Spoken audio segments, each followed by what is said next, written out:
God, indivisible, with liberty and justice for all. Thank you. Just a bit. Thank you. Check the mic. Mark's mic on.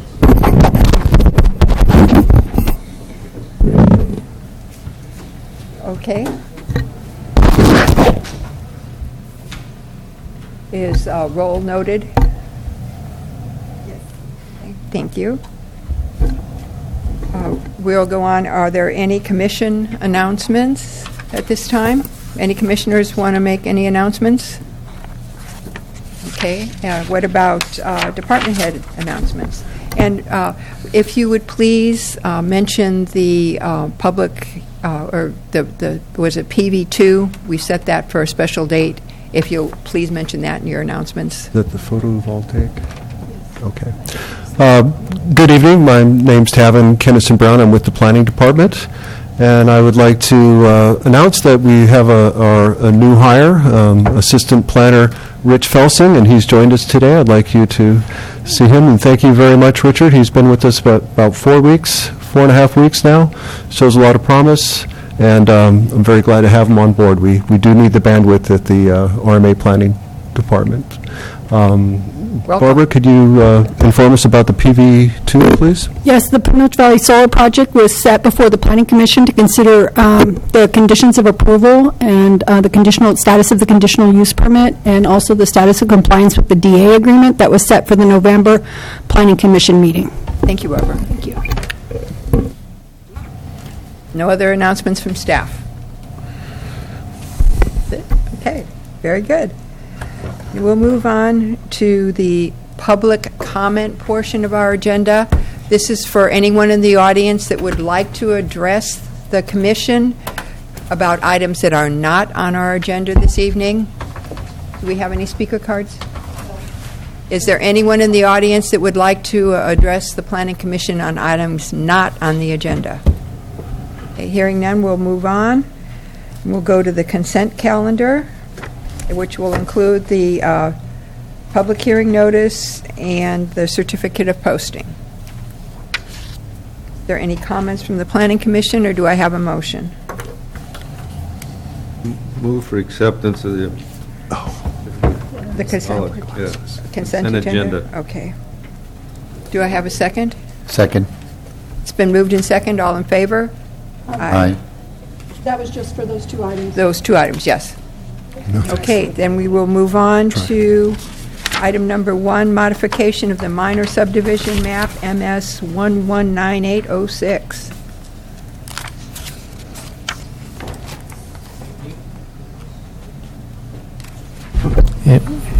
Yes. Good evening, Madam Chair and Commissioners. Michael Kelly, Associate Planner. And I'm here to talk about 1275 Santa Ana Valley Road. Let me just get this going. This property, 1275 Santa Ana Valley Road, is, well, it's right there, as you see. And it is in a location that was subject to, as the previous slide noted, subdivision in which there was actually a couple of subdivisions earlier in which the road was such that it was decided that there needed to be a non-access strip along the roadway, Santa Ana Valley Road, that is, specifically. And there was going to be, let's see, do I have a slide there? Yes. The non-access strip north is to the right here in this image. You'll see that here's Santa Ana Valley Road, and this is an image of the map from the previous subdivision. And as part of that, there was a construction of this street, Tortola Way. And it was decided upon this subdivision that on this lot, it was allowed to have the driveway that runs here. Let me see. Yeah, okay, I do have an illustration here. This lot, again, north at the top now. This driveway was allowed to remain despite the non-access strip along the frontage of Santa Ana Valley Road here. Allow the driveway to remain, but after at least 600 square feet of construction of building, there's a deferred improvement agreement requiring that this driveway be closed and that a new driveway be built along an easement over here, so that the access to this property be off Tortola Way instead. The idea was that this was going to be an improvement to the operation of Santa Ana Valley Road. But that, at the time, was under the assumption that it was going to be maybe more intensive a road than is now planned. Right now, what's planned is more of a collector road. And when staff, including Public Works engineering staff, looked back at the need for what had been contemplated before, including a higher speed curve, it was decided that this driveway would not pose the kind of sight distance concern that was originally considered to be, in part because the county does have this dedication of road right-of-way, and just the idea of what the speed would be here would not be such in the mind of staff that this would create such a concern that this driveway needs to be closed upon construction of any further structure. So, let me see what I have. The subdivision had this condition of approval. This was, this subdivision application made in '06 and approved sometime later. The applicant was to dedicate road right-of-way, and I just deleted that because it's verbose and it doesn't need to be shown here. But among the other things was, as it says here, the non-access strip along Santa Ana Valley Road frontage to limit the access to the proposed common driveway. But as I said, this was determined to be not immediately necessary until further construction happened, and hence the deferred improvement agreement requiring that the driveway be relocated to this easement to run over here. But as currently believed by staff, it's not necessary for the reasons that I said before, because of the revised plan for Santa Ana Valley Road and the existence of sufficient sight distance there. So, with that reason, staff recommends that the Planning Commission allow that this condition, 14C, be modified to allow this direct driveway connection to remain, and also allow this to be reflected in an amendment to the parcel map that followed the subdivision to remove the non-access strip just at the location of the driveway, just enough to allow the driveway to remain, and also for the Planning Commission to allow the discontinuation of that deferred improvement agreement that requires that the driveway be relocated toward Tortola Way. And I can accept questions if you have any questions. Are there any questions of staff? And also the applicant is here too. Okay. Can you flip back to satellite map? Let's see. Back up a couple. Yeah. There we go. Okay. So visibility is the big issue here, right? It has been considered to be the issue, and staff believes that it's not as much of an issue. And it takes a sharp turn. I was out there today. It takes a sharp turn right there at those trees. Mm-hmm.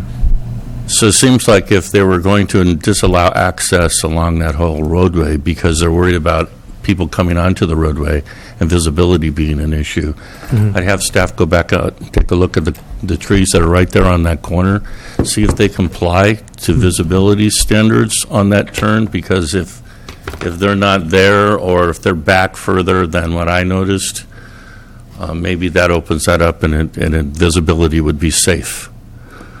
I know there's been a number of teenagers that have died out there in that area over the past decades, but I'm sure that had something to do with speed and alcohol and not visibility.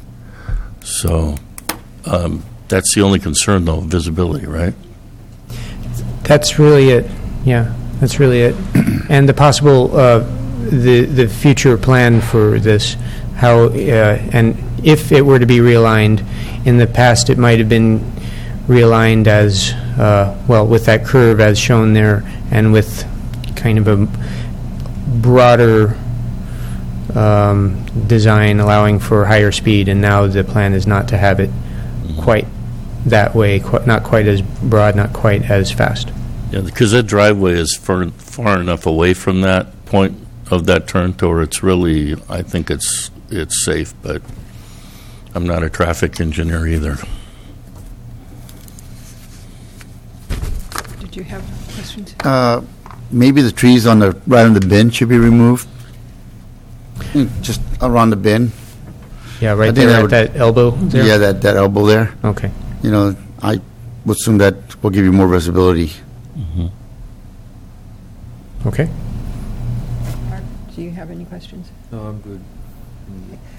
Michael, if the new building that they're going to put up, are they putting up an outbuilding or something, I'm assuming? That's the idea. It's going to be on parcel 1? On this parcel, So it's going to be on the same parcel? on the same not parcel, yeah. And this, second parcel? yeah, the deferred improvement agreement only relates to this parcel and really only relates to the possibility of a new accessory building or an addition to the house, if I recall correctly. So it's something At that would least. create more traffic? Yeah, at least 600 square feet of building. So if it increases the use of the property by that amount, the deferred improvement agreement would require the relocation of the driveway from Santa Ana Valley Road to Tortola Way.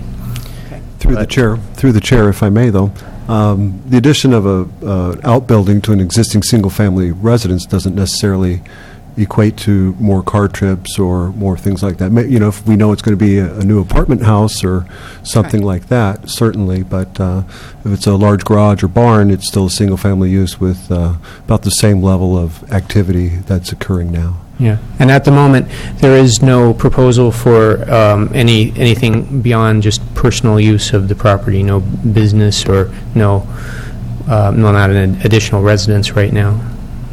So, Okay, and how do we verify that moving forward? Once it's built, how do we make sure that the use is what it's said to be?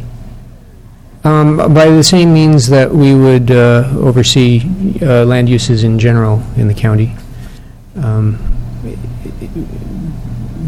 by the same means of enforcement of code and enforcement of existing use permits, if any. On this case, I don't believe there are use permits, just the residents. Okay, thank you. Okay, we'll open it up to the public now, if there's no more questions. Sure. All right, Janet, do we have any, does someone want to speak? Yes? Yeah, really quickly, you're more than welcome to come and visit the building after it's up. To answer your question about the use of the building. Please, can we... Welcome to come to the microphone if you like. Oh, I'm sorry.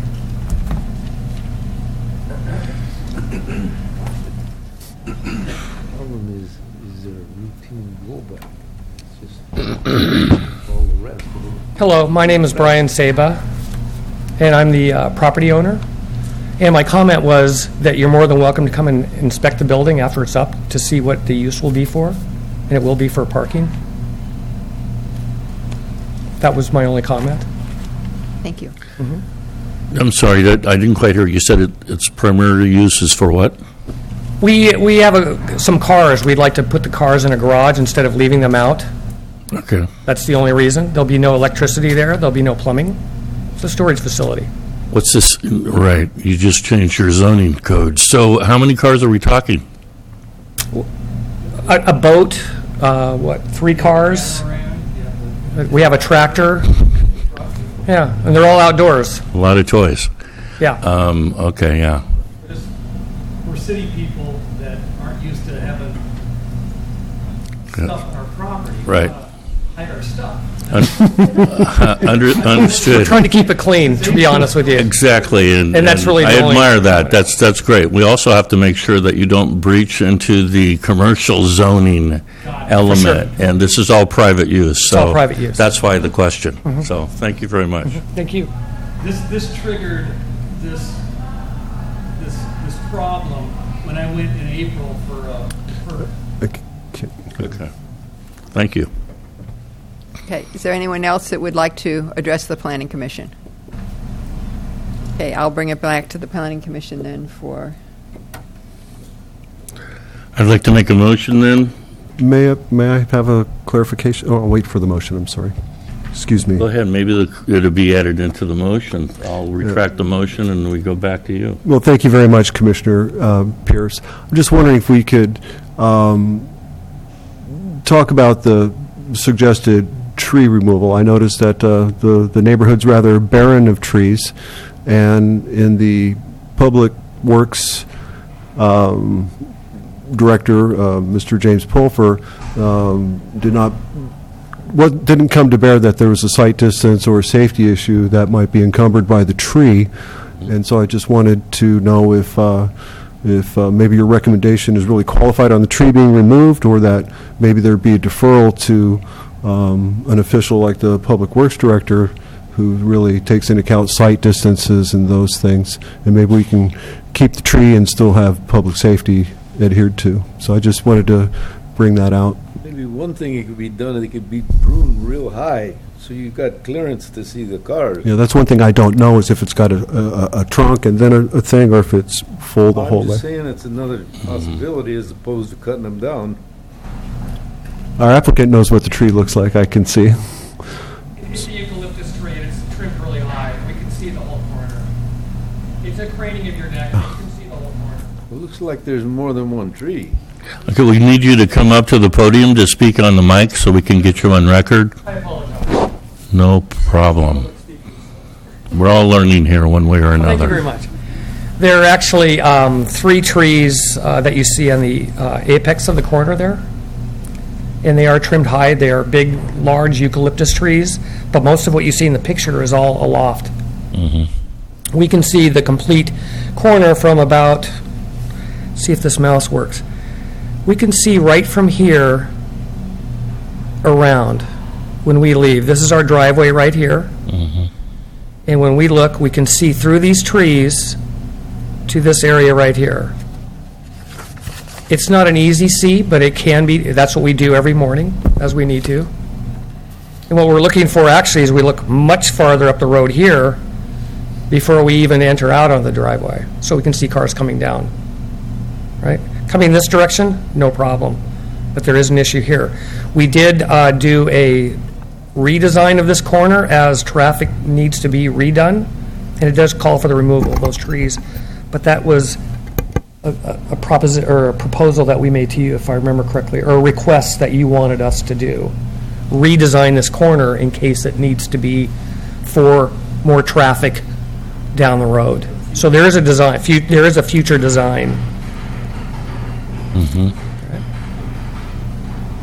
So I was moving up that road at stalker speed, so in fact, I was kind of worried you guys might be calling me into the police because it looked like You I were was right casing. here this morning. I saw you. Yeah.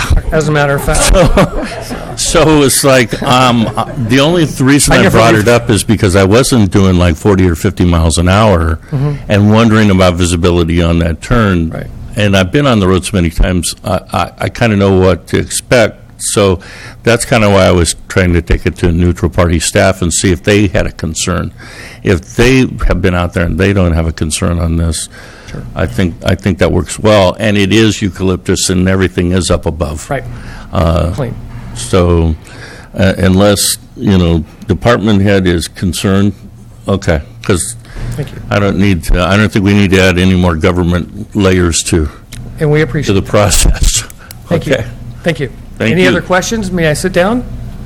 All right. Thank you very much.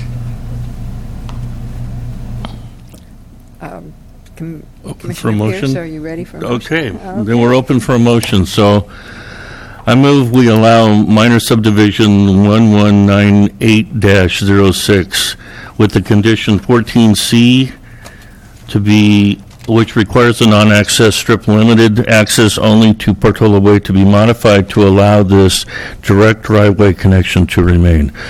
So Mike, are we modifying or are we deleting? It would be modifying because it should be, the non-access strip should remain except in the location of Okay. driveway. So a non-access strip along Santa Ana Valley Road frontage to limit the access. Well, I don't have exact verbiage to say, but a non-access strip along Santa Ana Valley Road to limit the access to the road, except allowing access by the driveway serving, I believe this was parcel 1. This should work. The modification and the way you have it said, it should be fine then. Okay. Okay. So then 2.2, allow the amendment of the 2015 parcel map, book 11 parcel maps, page 37, to remove the non-access strip at the location of the subject property's driveway, and allow the discontinuation of the deferred improvement agreement that allows the property owner to relocate the driveway access to Portola Way. And any staff changes, which I don't think there is any. Good? That's good. Barbara? Okay, it's been blessed. Okay. Can I have a second? Is there? Okay, it's been moved and seconded. All in favor? Aye. Aye. Okay, so ordered. All right, let's move on to minor subdivision 1242-16.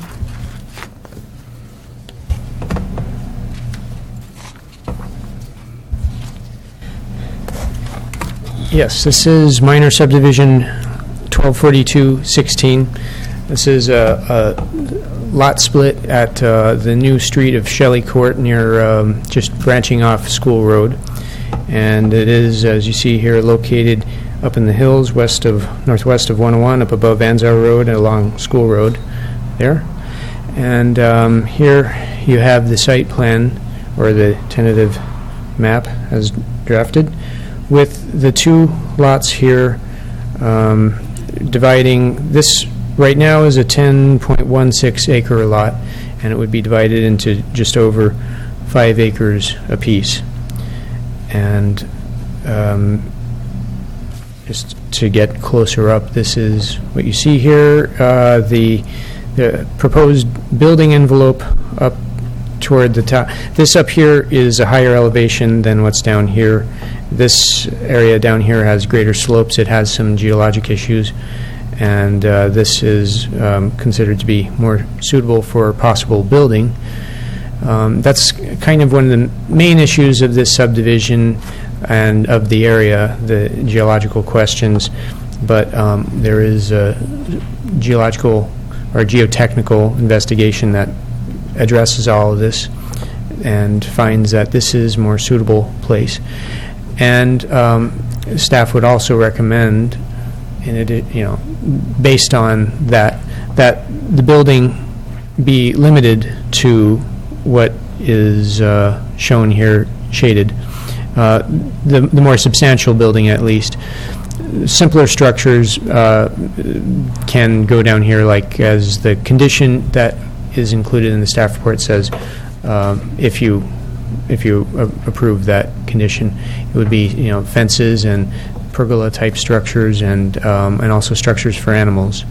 That being kind of the character of this area, grazing land and things like that.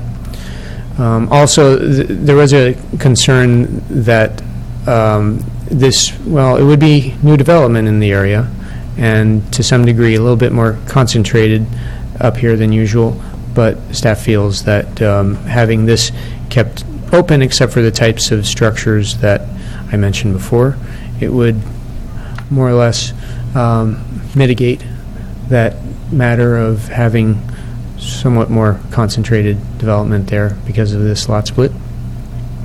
It's also a little bit narrower than standard, these lots. The subdivision ordinance sets a guideline of having somewhat broader lots, wider lots than this is designed to be. But there is this precedent just right next door of having a somewhat narrower lot, and also the fact that, well, not fact, but the observation that I would have that it's a better design to have the lots drawn this way than to have them follow that standard, because it would put the it would make them more equally usable than otherwise. It would put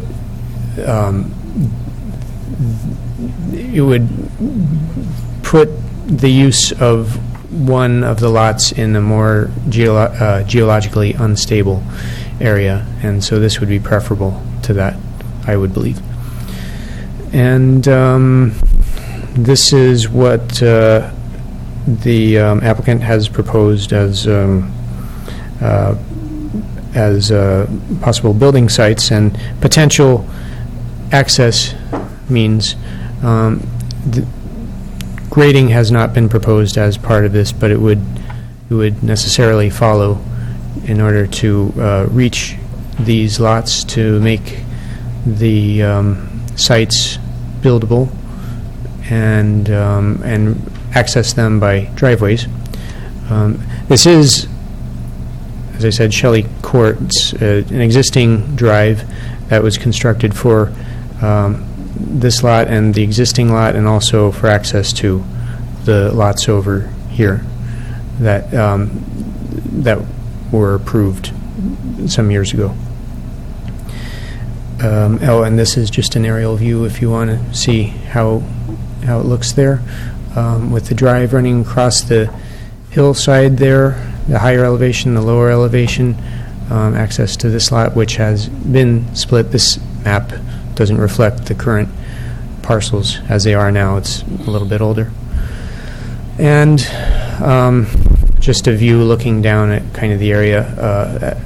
As I said, this is the upper area. This isn't quite the location, but it is close to the location. It's kind of typical of the area, with the building envelopes that I point out being kind of on an area like this, and then the lower elevations looking kind of like this beyond Shelley Court. So, through the chair, Mike. Mm-hmm. So, can you go back one slide to the map? There you go. This map. So, see 1880 Yes, above this, and then over to the left. Is that Harlan Road? that is Harlan's Way. Okay. So we're right at the top of that. We're right at the top of that peak up there, that rolling hill. Yeah, the peak Can this is- site be seen by the highway? You mean 101? Yeah, 101. Are we compliant with hillside ordinance on this? With the hillside ordinance? It's a good question. I don't believe that it can be seen from 101 in this location. Let me see, I'll just go back over here. Because, well, it is on the far side of the hill, the southwestern side. Most of it is. I've been up here, Yeah. but it's been a long time, and I didn't think this had changed that much. But now that you show it to me, it looks like it has. I think they peeked over the top of this. The 1880 can be seen from the highway. If this is over along the same ridge with that, then you've got, but maybe it's far enough away from 101 to be non-compliant to hillside ordinance. I don't know what the distance has to be to the major roadway. But I think you got a problem. Yeah, well, I believe the rule is if it's at least 200 feet in elevation above, and it might be that. Above?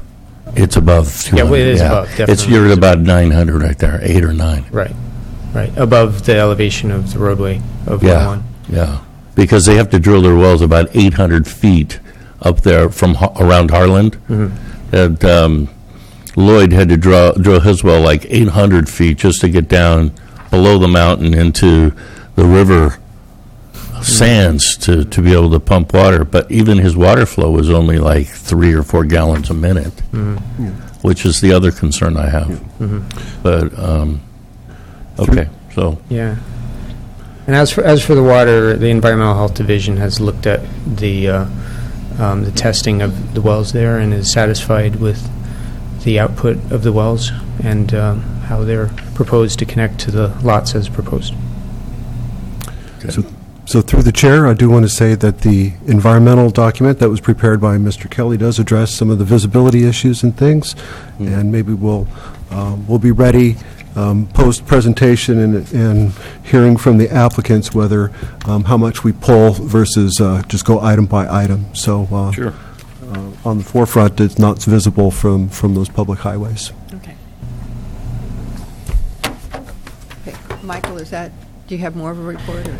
I don't have really much more to say, just that, just a recommendation to give. Okay. And the recommendation is to, well, of course, to hold this public hearing and make the CEQA findings and subdivision findings found in the staff report, and to approve the subdivision subject to the conditions of approval in the staff report, including the mitigation measures from the CEQA document. Okay. Are there any other questions before I open it up to the public? All right, I'll open it up. Are there any speaker cards? Yes, Naresh Kamba? Naresh Kamboj? That's you. Go ahead.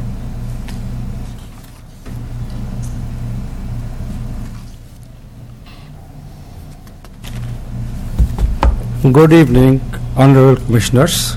My name is Naresh Kamboj. I'm the applicant as well as civil engineer on this job. From the very inception of this whole area, I've watched also. I've executed every part of these jobs. And here we are, one lot which is 10 acres, more than 10 acres. We have proposed for 5 acre each, which is very consistent with the planning zoning at this time. And not even for that, we have also widened School Road quite a bit from 13 or 14 feet to more than 25 feet in that area. So this is I think we are doing, it has benefited a lot to the neighborhood also at the same time. So any question I'm able to ask. Are there any questions now of the applicant? Thank you.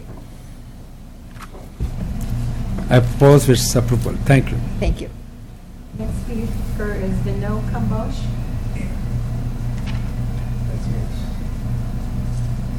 He's a big brother, so he goes first.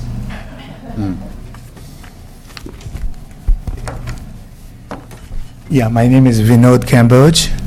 I am what you call the owner's brother. I acquired this property from my brother 15 years ago. Since the property didn't have any city well, so we hired geo-consultant for the best place to dig the well. He used remote sensing equipment and pinpointed the proper place for the well. Chapel pump from Morgan Hill dig the well. Well was producing more than 12 gallons per minute, even if you ran 24 hours in a row. Even after 5 years of drought, we still checked and it was still producing 12.5 gallons a minute. Originally, my brother wanted to build his house on 10 acres. Because of subprime crisis and lack of funds, he cannot afford it. So he has to divide 10 acres into 5 acre parcels and sell them. This is the only way he can limit his losses. You were talking about, looking from a distance, if you can see, if you build a house on top of that. That whole property is, to the east side of it is Mr. Charlie Mendrick property. Okay, and from top on down, he has about, I think, cypress tree is about 20, 25 feet tall. Anywhere on the other side of the hill, the house has to be at least 40 or 50 feet high, more than the height, to even see the tip of it. So in other words, your concern about, hilltop property is already addressed. Any questions? Any questions? Thank you, sir. You are- Speaker is Mira, I'm not sure of the last name.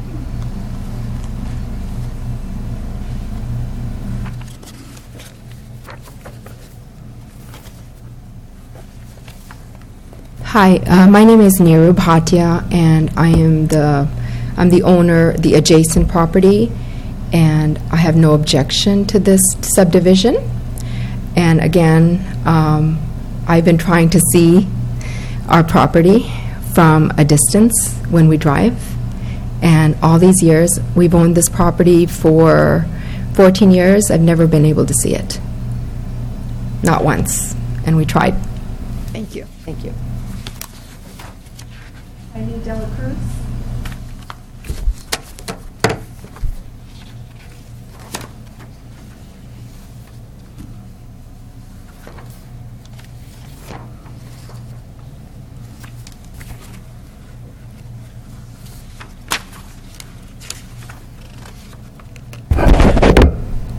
Good evening, everyone.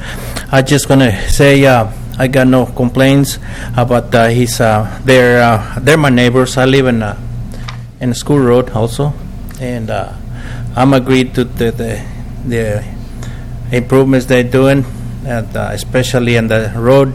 They widened it twice as wide, so benefits on me and all my neighbors. So I got no complaints for this project. Questions? Thank you. Thank you.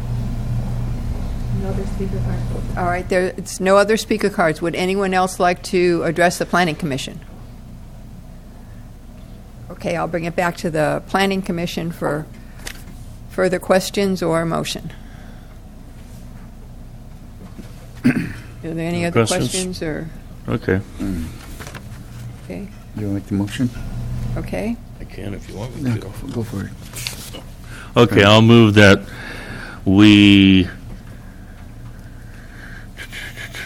already done that. I'm trying to find it.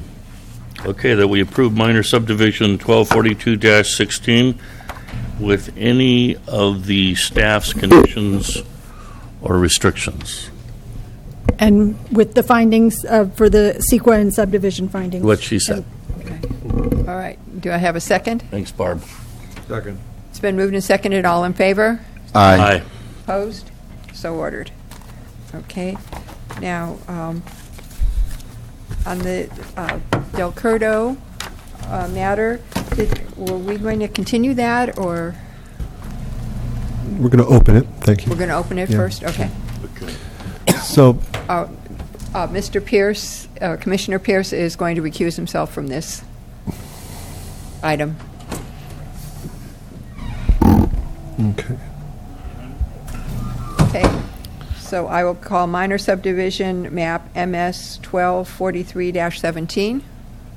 Thank you, Chair Lowe. I'm the staff planner on this, and I do not have a PowerPoint presentation before you. We had expected this to remain on consent. It's as itemized in your agenda. The owner is Darren Del Curdo, and the location is 2200 Santa Ana Road, Hollister, California. Could you pull up the image from Mr. Wynn's first property? Because Mr. Del Curdo's property is actually in that image from the earlier subdivision. 2200 Santa Ana Road. It's a proposal to subdivide an approximately 59-acre site into 3 parcels of 35 acres, 10 acres. Actually, more. There's you had another exhibit that zoomed in. Oh, Please. Not that quite. the little. You had another image. No, I don't think it points to it, but at least this is close.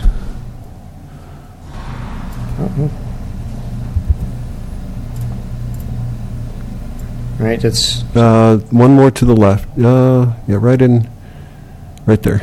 okay. Right. Okay, it's almost 60 acres. It's a 59-acre parcel into 3 parcels of 35, 10, and 13.98 acres. General plan designation is AG for agricultural, and the zoning designation is agricultural productive. The applicant proposes to subdivide this, and his, I don't know if that's quite, one more to the right. One more to the right. So it already has an existing, Mr. Del Curto's existing residence on this property. And from the images in your staff report, he would draw a 10-acre site around his main residence. If you see page 2 of 15. And then the other parcels are 13.89 and 35 acres.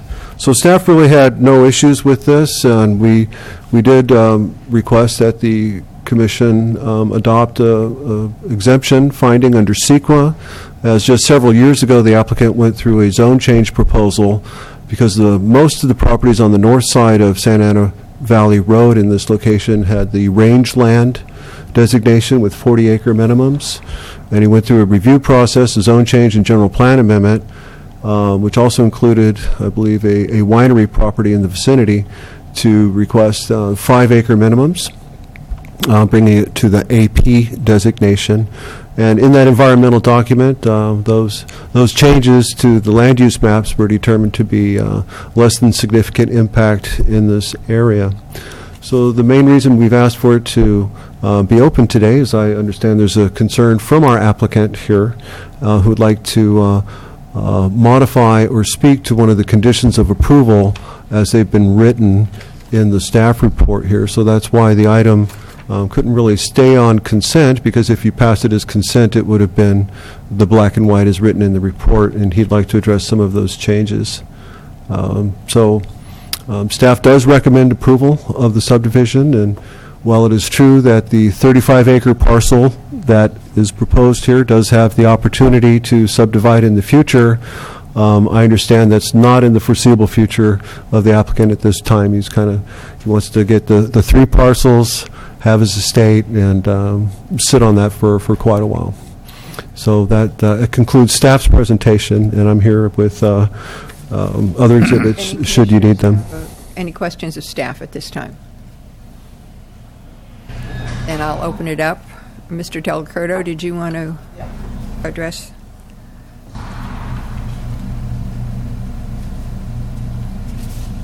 Good evening, Commissioners. As Tavin explained, there's one 35-acre parcel, there's a 13.89 parcel, and then there'll be a 10-acre parcel that surrounds my home. And this is probably uncustomary, but I'd like to add a condition to the approval if I could. There's actually an existing well that serves the parcel in front, which is a 40-acre parcel. And we have 50% ownership between myself and Victor Areola between the 2 parcels. So what I would like to do, and I already have a secondary well on the 14-acre parcel, that I would like a condition added that well would just serve Victor's parcel and then the 10-acre parcel with the home, if I could. But, prior to recording the parcel map, a new well service will be provided, which I already have, in the quantity and quality analysis to support the other 2 parcels, which is 1 and 3. The existing well will just serve the 10-acre parcel with the home and then Victor's 40-acre parcel. And there's plenty of water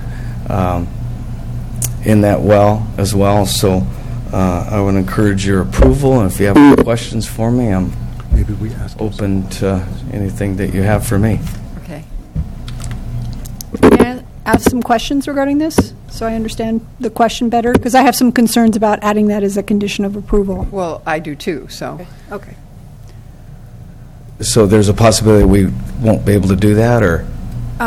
Would the person whose well the property is on, do they consent to this serving both parcels?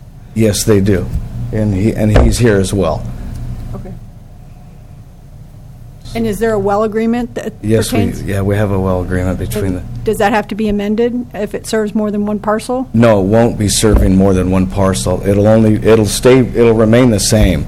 That well will serve his parcel, which is a 40-acre parcel, and it'll only serve the 10-acre parcel. I have another well on another parcel that will serve the other two parcels, which is the 35 and the 13.8. So what's the exact language of the condition that you would like to have added? I'd like to add that well will only serve parcel 2 of my subdivision. 50% of that, if I could, and then the other 50% will remain under the well agreement that we already have. Can't you just put those conditions on the deed? Well, that's what I'm asking. I think it can be put on, placed on the... deed on your own. Yeah. I don't think it needs to go through Oh, this it doesn't? process. Okay. I'm not sure, but they could put those restrictions on the specific Yeah, if parcel. he could, yes. You could do a deed restriction before you sold the property. Hmm. I mean, maybe. Yeah. Well, as long as Victor's okay with that, we could have an agreement between the two of us, because I do have a secondary well that's going to serve parcel 1 and 3. Through the So, chair. I didn't know if I had to bring that up, tonight, or as to be placed on the parcel map, or what is actually...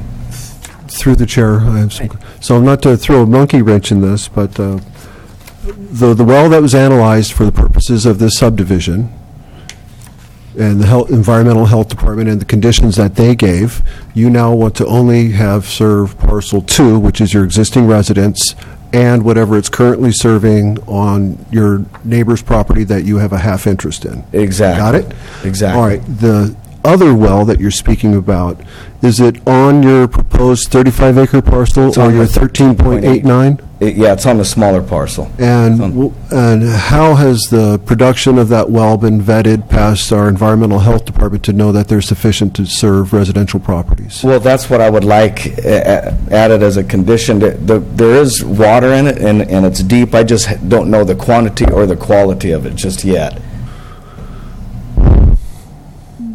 Well, beg my I mean, pardon, I have great reservations with that. Yeah, you could continue it if you wanted to address, well, Yeah, I I actually don't know whether we would, should add that as a condition. I would actually like to not continue if we can, because don't they normally place the condition of a well under the conditions of improvement to be placed on the final map or the parcel map at that time, or You do know, we have to if prove it doesn't produce, you would need to draw a new well until Or you drill demonstrate not- yeah, one ex- that does, and we don't have that math in front of us, and so it's let's put it a little problematic creating real estate and sellable properties that don't have the services that one would expect to serve them when you create the by right to build a residence on a legal lot of record.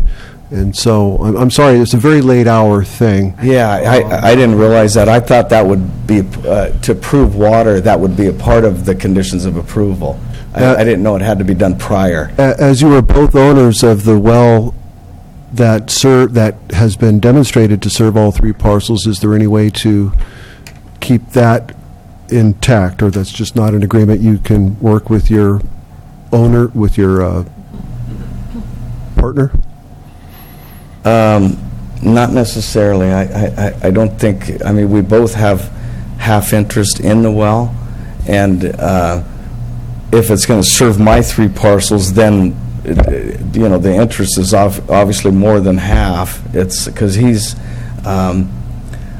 parcel's a 40-acre parcel, enough for one resident. If he did subdivide, he would have to prove water in another location. I believe he does have another well on his property as well. I didn't, maybe I was confused. I didn't realize we had to, I thought it could be added as a condition of approval to the map, to the parcel map. I didn't realize we had to prove that just yet, but I know that there is water in that well. I just haven't done the pump test or the well test just yet. I'm sorry, I want to serve and facilitate a very simple lot split. You're not taking it down to, all the minimums. You've got very large parcels. to this point, as of this morning or last night, everything was in order with the water that was tested, but I have great hesitation on how we would really make the findings for subdivisions if it hasn't been proven, or even some other things we're going to hear about tonight is, prior to the map recordation, it's like demonstrate that you've got adequate water service. Just like if you didn't know where your septic or your leach field was going to be, it's like, well, that's pretty fundamental to a map approval. How does the commission feel? I would just as soon send it back and have it done correctly. Water is something I don't want to take a chance with. Yeah, I think it should be readdressed for sure. Yeah. Robert? Yeah, I think that send it back and the other well, test it, see if it meets the criteria, and get a report. Okay. From your well, whoever's going to be doing the well, then, and hopefully by then you guys can come to an agreement on your parcel. Okay. Yeah, so let's just speak to that timeline for a moment. As you would perfect the well, have it inspected by the Environmental Health Department with a blessing and a recommendation, and then we would hurry back to the Planning Commission as soon as we could with that. But some of that work and that dialogue with the Health Department, and heaven forbid you have to try a second or a third site or do something to adjust the water quality. But that's... Okay. All right, thank you. All right, is anyone else in the audience would like to address this? Yes, please step forward. You could just leave that condition off and just go the way it's already drafted. Yes, excuse me, Victor Ariola, the neighbor. Yeah, we have a legal recorded document addressing the well situation. It's 50-50 interest, and on your agenda, on Exhibit B, it clearly says that the new subdivision is going to be serviced by this existing well. That's not the case, so they can draft up a new map and address that, but in my opinion, that well agreement needs to remain with my parcel and one of the 3 parcels, which should be the existing house, which is parcel number 2. How that gets recorded or done is, your call, but I feel I need a condition placed and or a new map or something addressing this issue. Okay, and did you understand our discussion then? Yes, What we're yes. going to do? Okay. Yes. And so then you can watch it as it proceeds, and then you'll see if you feel comfortable with it. Mhm. And if not, you can certainly come back to the next. Yeah, and like I said, and I agree with Darren's condition now, but like I said, and if that goes through, it needs to be very specific. That is my parcel and a parcel, because I think when it splits, that parcel takes on a new parcel number, doesn't it? I Or believe does it does. all 3 of them? So then my legal document addresses the current parcel, not the new 3. Okay, So. okay. Thank you. Does anyone else want to address the Planning Commission on this item? All right, I'll bring it back to the Planning Commission then for a motion. Did you need a date certain? Should we continue it to date certain? That's generally more convenient and certain for an applicant, but we do have uncertainties with what the applicant needs to get done, hire, demonstrate, coordinate with the health department. But we're this close, and so if he can come forward with that demonstration that meets the health department, that means we can make the subdivision findings, means we can be on the most expeditious Planning Commission calendar after that. Okay. Do I have a motion then to continue it to the November meeting? November meeting, or can it get done in 30 days? I don't believe we're going to have a meeting in October. Oh, we're going to have a meeting in October? Okay. Then we continue until November. Okay. The date, let's see. Second. That's the proposed date of the Pinoche Valley hearing as well, but it's November 15th at 6 p.m. Okay, and then I don't know if it's possible that we could just put it on consent if there's no problem. That's great, because you'll either, if it's returning on the agenda, you basically it would be with the staff's blessing, and that's where we had intended to Okay, is have that it. all right, No, Commissioner? that's all right. Okay. Staff's recommendation, excuse me. Okay. All right, I have a motion and a second. All in Second, favor? yes. Aye. Okay. All right. All right, then let's move on to public hearing, tentative subdivision map, TSM 15-93. Could someone tell Commissioner Pierce that? Sure.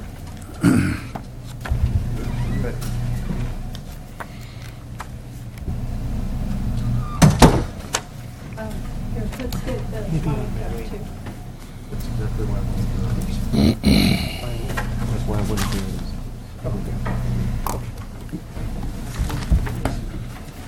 Is this my Hollister, or is this somebody else's Hollister? Just before we start on this, I'd like to make a couple comments. I know this has been a long process for everyone, staff and applicant. We've had staff changes. Tonight, we're going to flush it out the best we can. We want to hear from everyone. We will be giving our input. But please, if there's a problem, take a deep breath, and let's just get through this. I'm sure we can handle it very nicely, but I know that there's feelings on this one, and everybody's worked very hard, and staff got this dumped on them. I think this might be even the third set of staff people that have worked on it, so there's things I'm sure that have happened in the past that this staff isn't aware of, so let's just do the best we can to get through this. Test, test.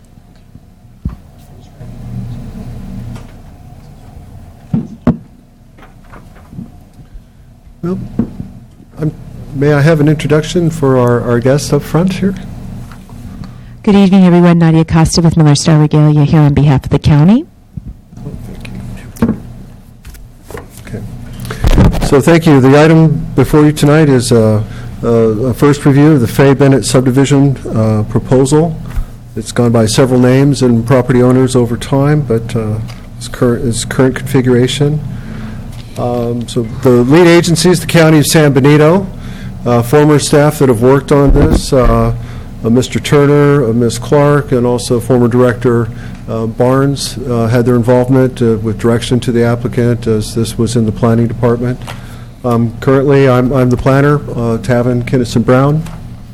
Our environmental consultant today that is with us today is First Carbon Solutions, and Mary Bean has joined us today. And she and her firm prepared the mitigated negative declaration that's proposed. So with a little background, I just would like to say, and I thank you, Commissioner Lowe, Chair Lowe, for introducing that, but with the county's recent loss of RMA staff, this subdivision proposal and other projects have unfortunately had extended processing times. There might be some soft words, but let's just call it extended processing times.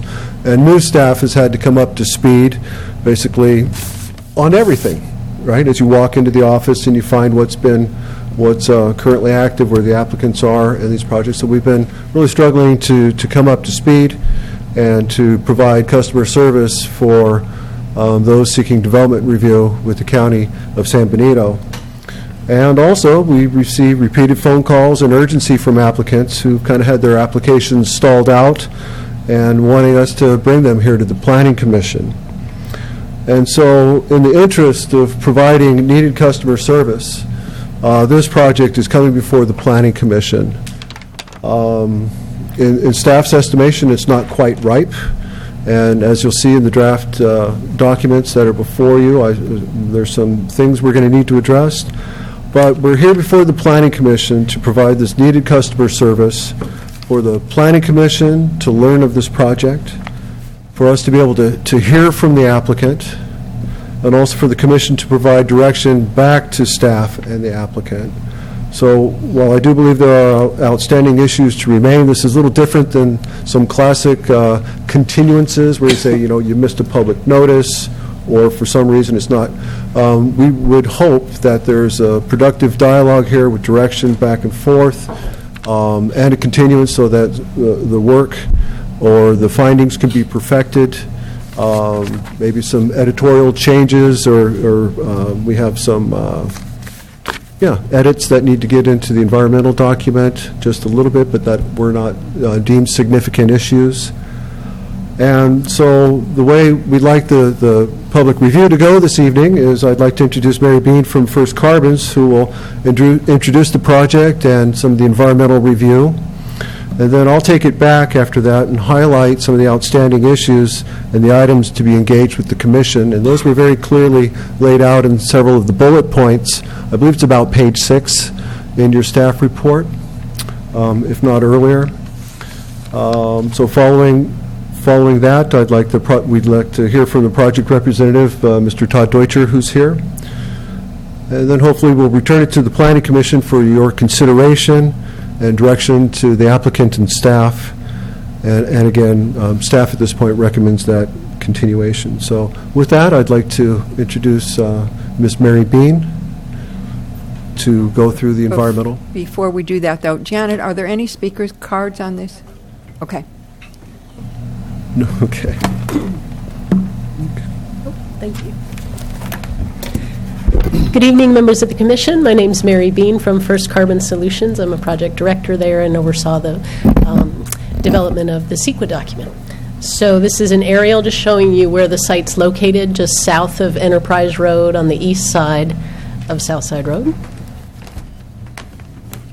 Here's the site plan showing 84 single-family home lots, sizes ranging from 7 to 14,000 square feet.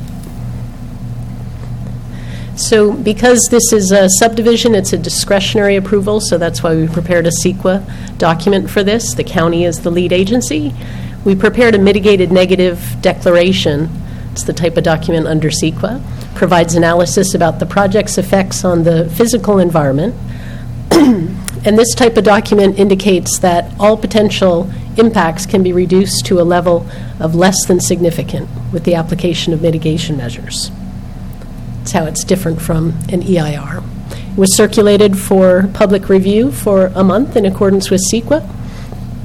We received a couple of comments from neighbors, and Tavin's put in all of the text that they provided. And to paraphrase that, they're concerned about access and safety with the intersection of Hospital Road, which provides, it's going to be an intersection with the primary access to the subdivision. So neighbors are concerned about safety and movement through that location. All the mitigation measures are legally binding.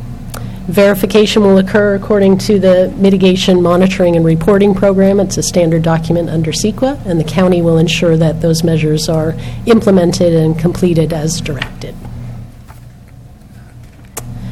So, in terms of adopting the mitigated neg deck, the Commission needs to ask questions to ensure that all the impacts have been identified, that the magnitude of the impacts have been properly evaluated, and that the mitigation is reasonable and feasible and effective. So we believe all of those things, as shown in the document that's before you. So some of the issue areas, I thought I would just highlight a few of them. We do have, did a biological analysis of the site and identified the potential for certain species to be there. We've listed them there on the slide. So the mitigation requires that you do pre-construction surveys to see if any actual individuals of any of those species are found. And if they are, we take protective measures, either to avoid or reduce any impact to the species from construction. We had issues related to sewer capacity, so there's mitigation there to ensure that there's proper sizing of the sewer main and that the applicant will fund and construct the Southside lift station improvements prior to occupancy of the project. Transportation, we identified one impact at Union Road and SR 25, Airline Highway, and so the applicant would be required to pay a fee to ensure that signal timing gets modified at that location. And noise, it's always a concern of neighbors, especially during construction, so we've identified a need to have a specific construction vehicle route so that will reduce potential nuisance effects to adjacent residential areas. I think I'm sending it back to Tavin. Well,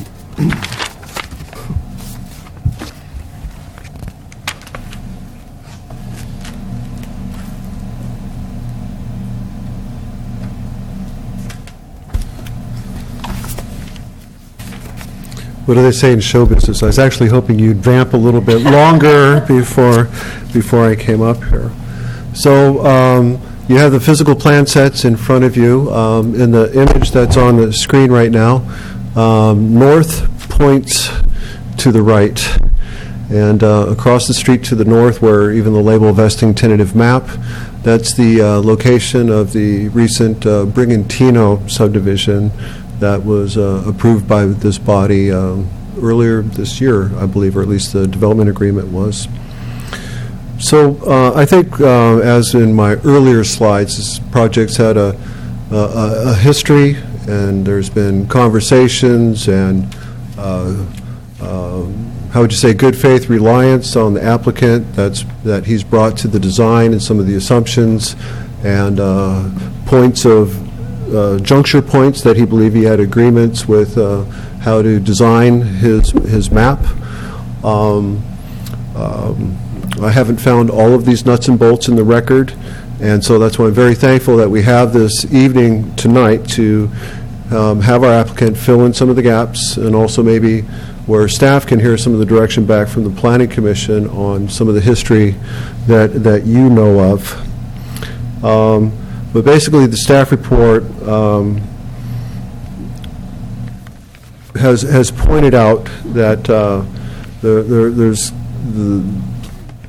the county ordinance requires a recommendation from the Parks and Recreation Commission, and that recommendation is basically on the sufficiency of providing for your park requirements.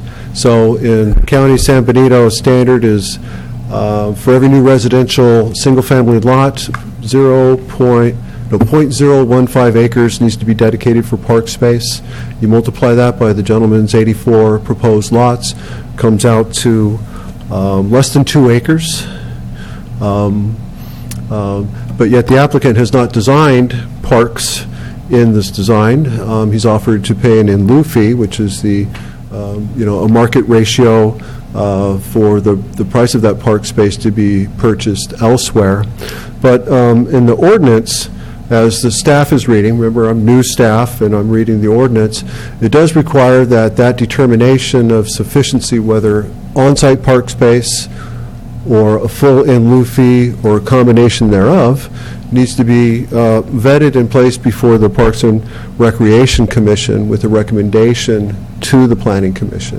And the Planning Commission would be the final authority in that on accepting that or not.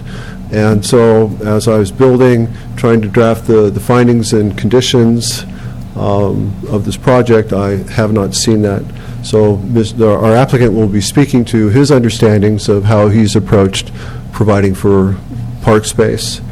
Through the chair.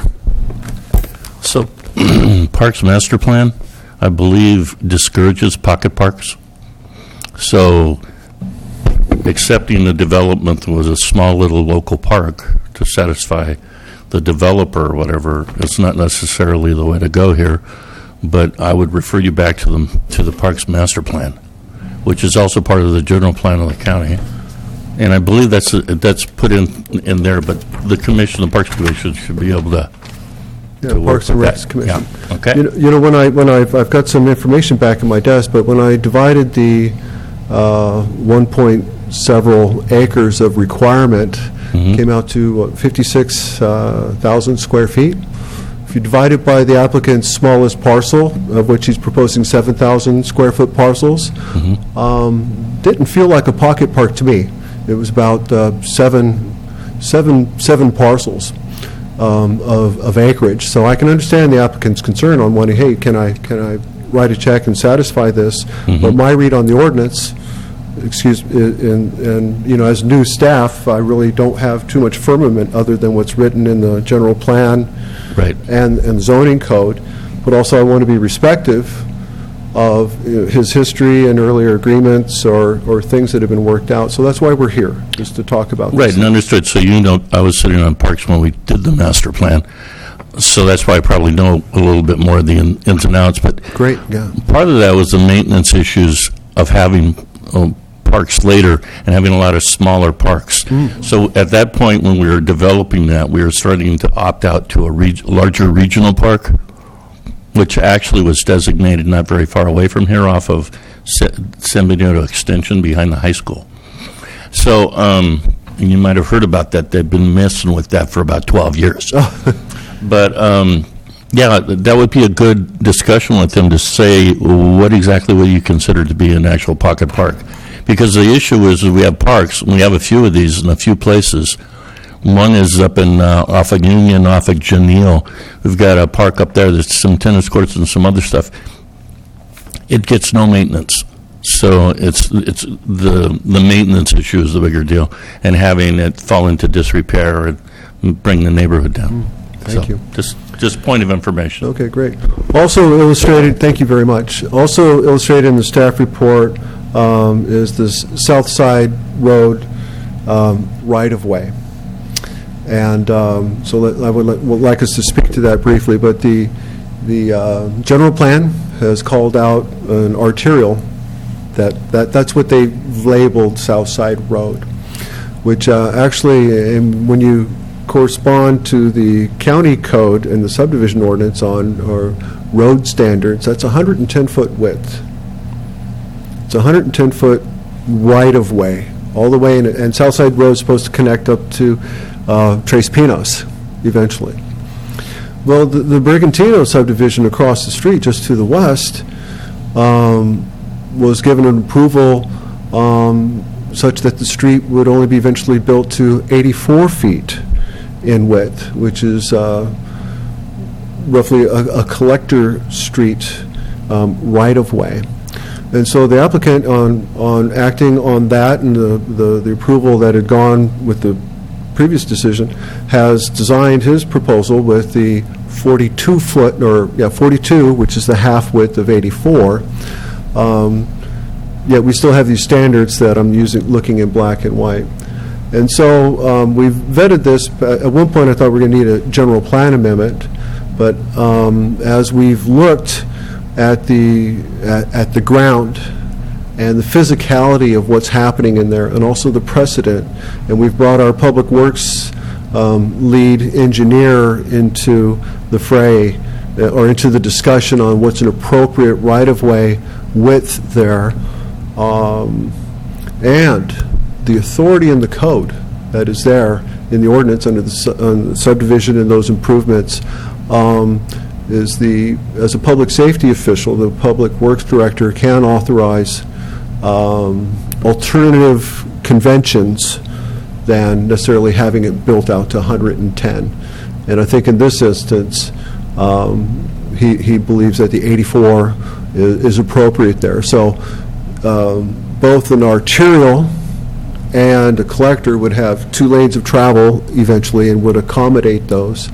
And so I just needed to point that out at one point, that if we held the applicant to the 110, So- which is by code, that's not Are you congruous. saying the general plan actually has this as sort of a Broadway all the way back behind and coming into the back end of Tres Pinos? That this is essentially That kind almost of a 4-lane... tees up with Highway 25 down there? Yeah, all the way. Yeah. That doesn't make any sense at all. Every time we've talked to here, we talk about pretty much the end of the road being the old county planning and roads area because of the river issue on one side.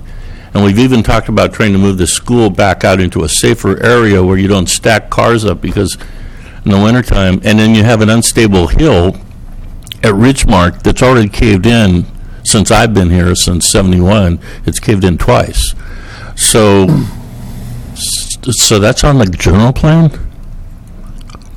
Yes.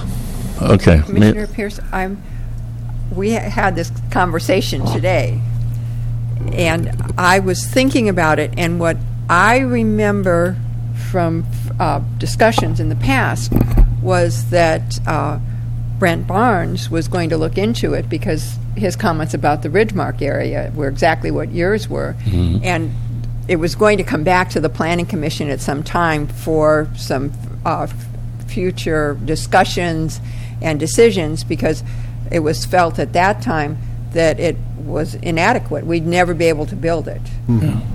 So I think that may be cleaner at a future date when we decide to update or clean up some of those things that may never be in the general plan. But I just wanted to iterate here that that an alternate construction schedule in front of this property is permissible under the authority of the Public Works Director.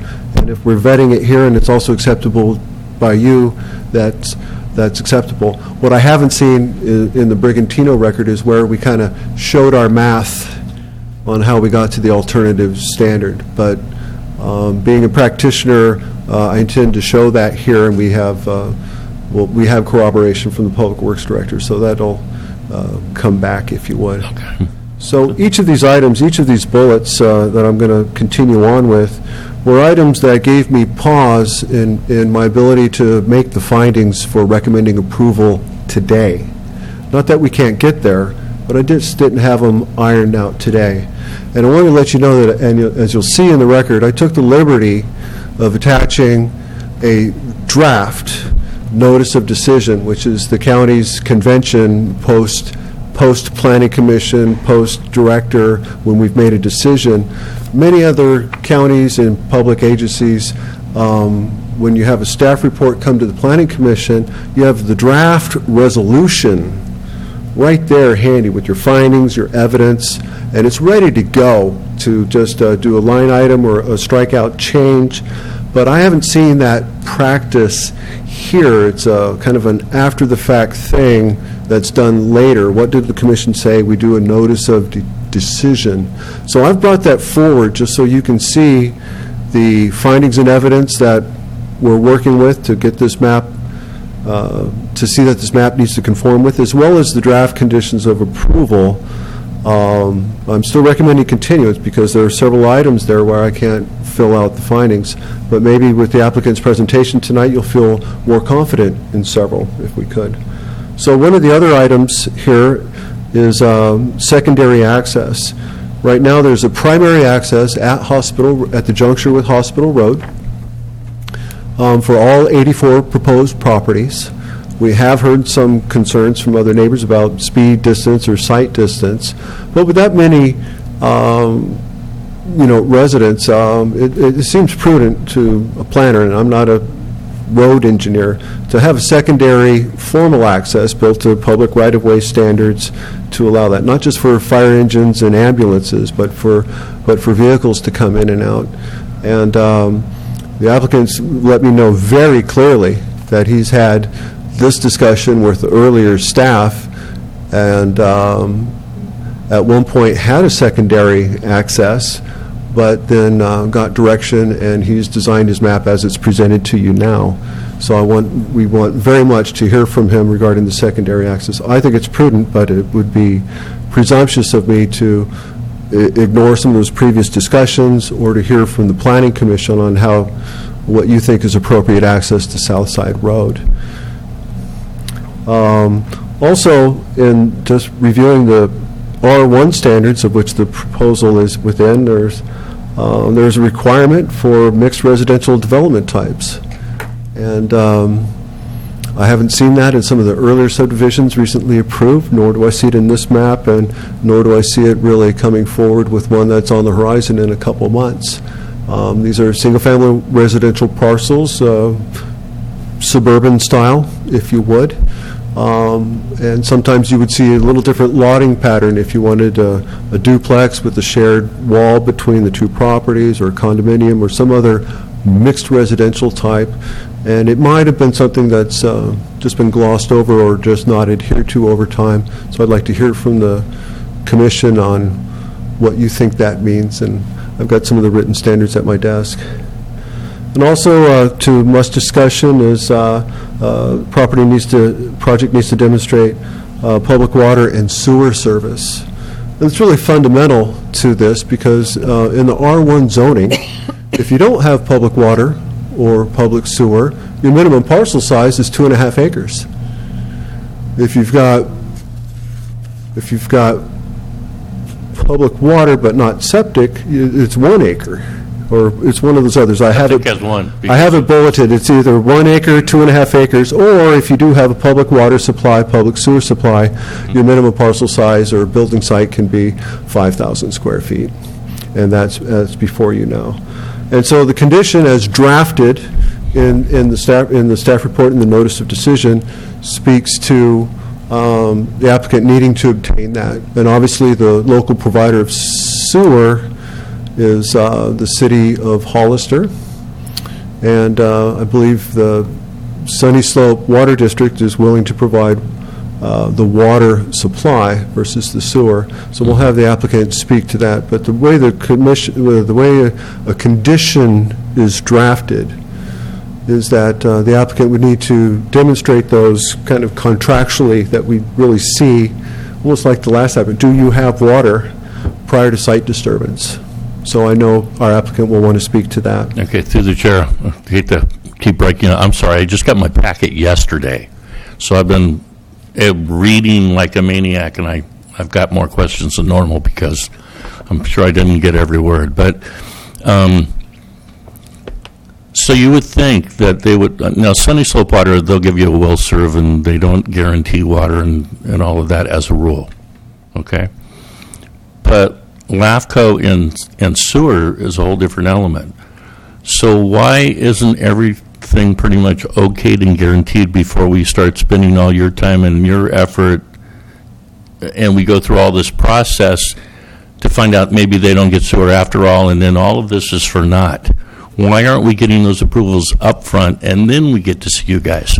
That's how I've worked in most every jurisdiction, is you demonstrate you've got proof of access, water, septic, sewer, you've got your, you've got the 3 R's, if you would, or whatever you've got your basics locked in. So has it been taken in LAFCO, and do they have sewer approval? Because water is not such a big issue. No, in fact, it had been scheduled for last Thursday to be discussed. The applicant had requested an exemption from certain elements of LAFCO requiring like a district change for other reasons. But that was removed from the calendar and will be discussed at a later date by LAFCO. What we don't know is if the city of Hollister would proceed in a manner similar to some earlier approvals that were done without changing districts and borders, or whether a process that would involve a general plan and a jurisdictional change to the city of Hollister and its service areas. So we didn't want to encumber the applicant here with a force to LAFCO, because some of the history hasn't really included LAFCO. There's quite a body of opinion on how to move forward in the future, but there's also, equal treatment, but also compliance with the law. So we'll if we could, we'll have the applicant speak to that. But I think it's prudent that we have a condition that says, prior to the map being approved, you demonstrate that you have water and sewer service. But wouldn't we need to have that before we approve this? Wouldn't we have to continue this almost automatically until they can come back and say, okay, well, staff is we have definitely here asking for a continuance of the matter, because we think there's several substantial items, the Parks and Rec Commission. I don't know your direction today on secondary access, whether we need to explore a mixed residential development type. And so here it is. We couldn't not take it to the Planning Commission. The gentleman's had his application in for quite a while and deserves to hear from you.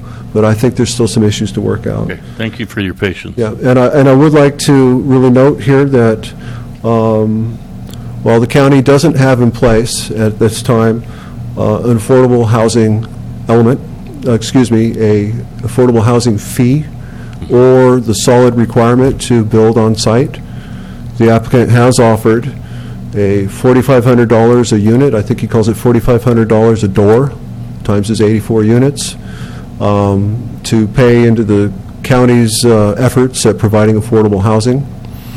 I know that's going to be its own debate at one point in the future, whether that fee or the provisions of affordable housing change, but I'll just say that's not something we can require right now with the rule set this gentleman, with the applicant's locked into, but he's offered $4,500 a unit. Okay, thank you. So staff recommends that the PC consider the environmental document prepared. I'm not asking for an approval or an adoption because I want you to consider it. Engage the design and other issues associated with the development proposal, and then provide direction to both the staff and the applicant. And we do recommend that you continue the item. We can try to a date certain, considering the outstanding items remain to be addressed and resolved. And I will try to flesh out, maybe with council's help here, when the next Parks and Recreation Commission meets. But I know the applicant wants to speak to that matter, to the heart of that matter. So with that, I'd like to turn it over to our applicant to make his presentation and present his project. All right. Before we do that, I see the Gibsons are here this evening. If they would like to address us first, if they would like to say, I'd like to hear from them first, and then we can hear from the applicant. That way, if there's problems that need to be discussed with the applicant, we've got it on the record at that time. So, does anyone from the public wish to speak to the Planning Commission?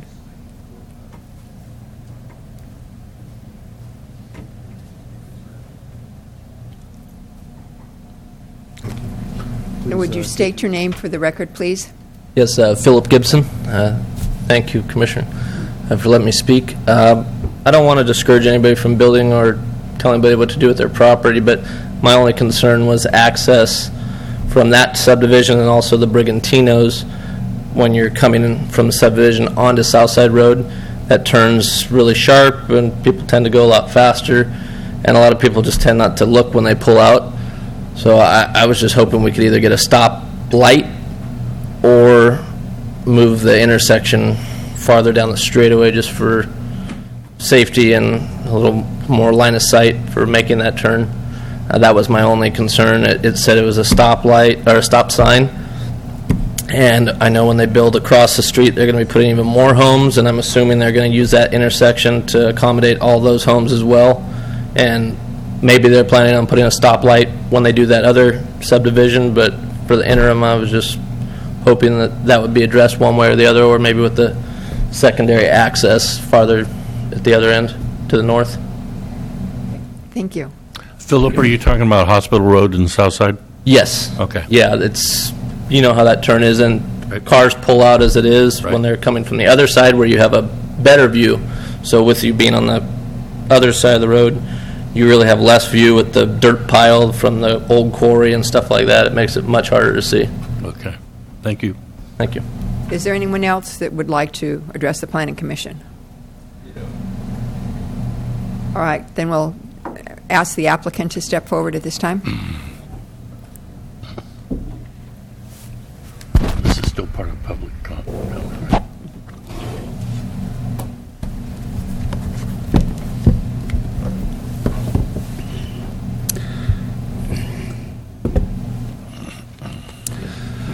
Good evening, Chair Lowe and Commissioners. Thank you for the opportunity to be here this evening. I've seen some of you for a few years now on this, and I'm hopeful that we're getting near a successful, mutually happy conclusion to this. Tavin took the opportunity to make the presentation and identify some of the obstacles or things that he needs to get through in order to recommend the project, and accordingly is suggesting a continuance. And my goal here tonight is to briefly, succinctly, and convincingly get you through these items with evidentiary proof, rationale, such that you'll be able to vote and approve this project tonight, subject to conditions of approval. If I may quickly, and I'll try and be as expedient as I can, address each of his points. The ordinance requires a recommendation from Parks and Recreation Commission. In April of 2015, solicitation of input from the Parks and Recreation Department was provided by Michael Krause, former employee of the Planning Department, to which on June 11th, 2015, when we had a meeting, the minutes of which I've provided to Tavin, prepared by our civil engineers who were in attendance, the Parks and Recreation District had not responded. Michael Krause had the to-do to, by the 19th of June 2015, obtain a response and guidance. I would also append that... Sure. Okay, so you went to staff and you asked for staff, you didn't come in front of the Parks Commission at all? We were having a general plan, a general project meeting discussing all of the concerns and comments that they would have on our site plan. And so a plan was sent to planning, to the Parks and Recreation District. Right, so you're talking about a growth management kind of a plan, meeting. But if you look at the general plan, but if you look at the general plan and if you look at the master plan for parks, it says you're required to come in front of the commission to speak to the commission. Understood. And I also... That's what I'm asking. Did you do that? Have not done that. Okay, thank you. And to that point, I will also make the observation that the Parks and Recreation Commission does not have any vested powers in the County of San Benito, and their only objective is to provide a recommendation, which is at the discretion of the Planning Commission.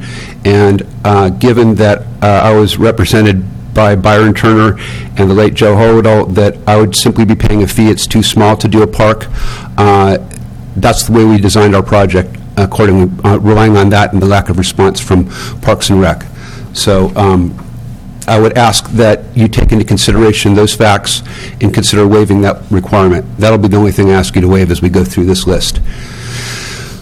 With regard to the South Side Road right-of-way, I think Tavin has explained that there is legal basis for the county's engineer to adjust it to 84 feet, which has already been adopted by Brigantino and certified in their tentative map as well. So I don't think we have an issue there. Secondary access, emergency vehicle access. We proposed in 2015 a circulation plan which included a second access on Southside Road for our project. It was rejected by Public Works and Planning and noted in the minutes of that June 11th, 2015 meeting, and they directed us to redo the circulation plan showing a continuation of our street going up through the Coroto property, which is to the north, and having that secondary access go through their property and align with Brigantino's north access.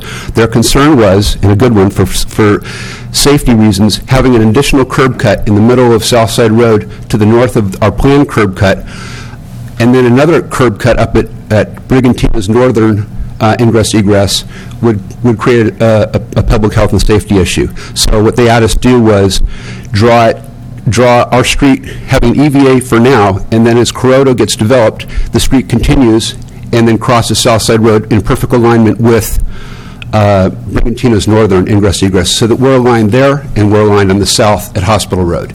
That was the rationale, and I have that documented as well. With regard to,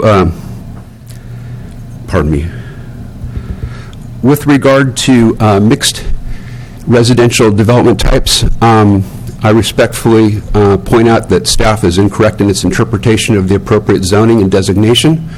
The general plan designation for this is residential mixed. Mixed does not mean mixed residential types, and I have our civil engineer documented that this afternoon. I provided to the chair and to Tavin from the general plan and from the zoning.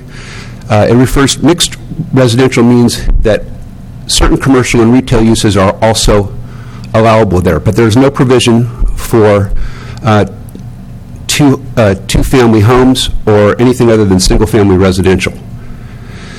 The zoning does not allow for it either, although at the labor camp it is provided for two-family, duplex, duet, something like that. Todd, but does it preclude it? Does it preclude it? Yeah. Does it say it does not can happen? Doesn't say it can happen. But Commissioner, why are we talking about it? If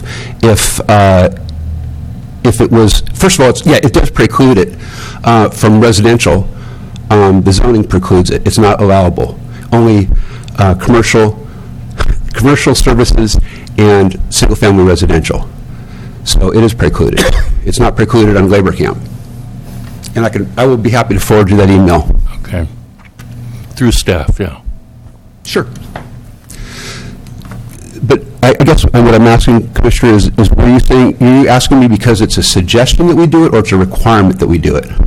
Well, what I was really wondering is if there was anything within the zoning itself that said that staff is incorrect, because I have a tendency to go with staff here, and mixed residential meaning single, medium, or high. Because that's the problem with this area. We have a ton of single-family residential. We're so out of balance that even we're not in alignment with state. So having mixed residential is, to me, a good thing, just because of the need out there. Understood. I understand. And had we talked about it 2-3 years ago in this process, it probably would have been folded in. We're just kind of where we are. So, and then with regard to the final point, the affordable housing offer, in 2016, August, we had a planning commission meeting, at which time my appeal was granted for the completion note of my application. And when that vote, before that vote happened, Commissioner Pierce, you asked specifically, well, you're not obligated to do affordable housing because you're vested.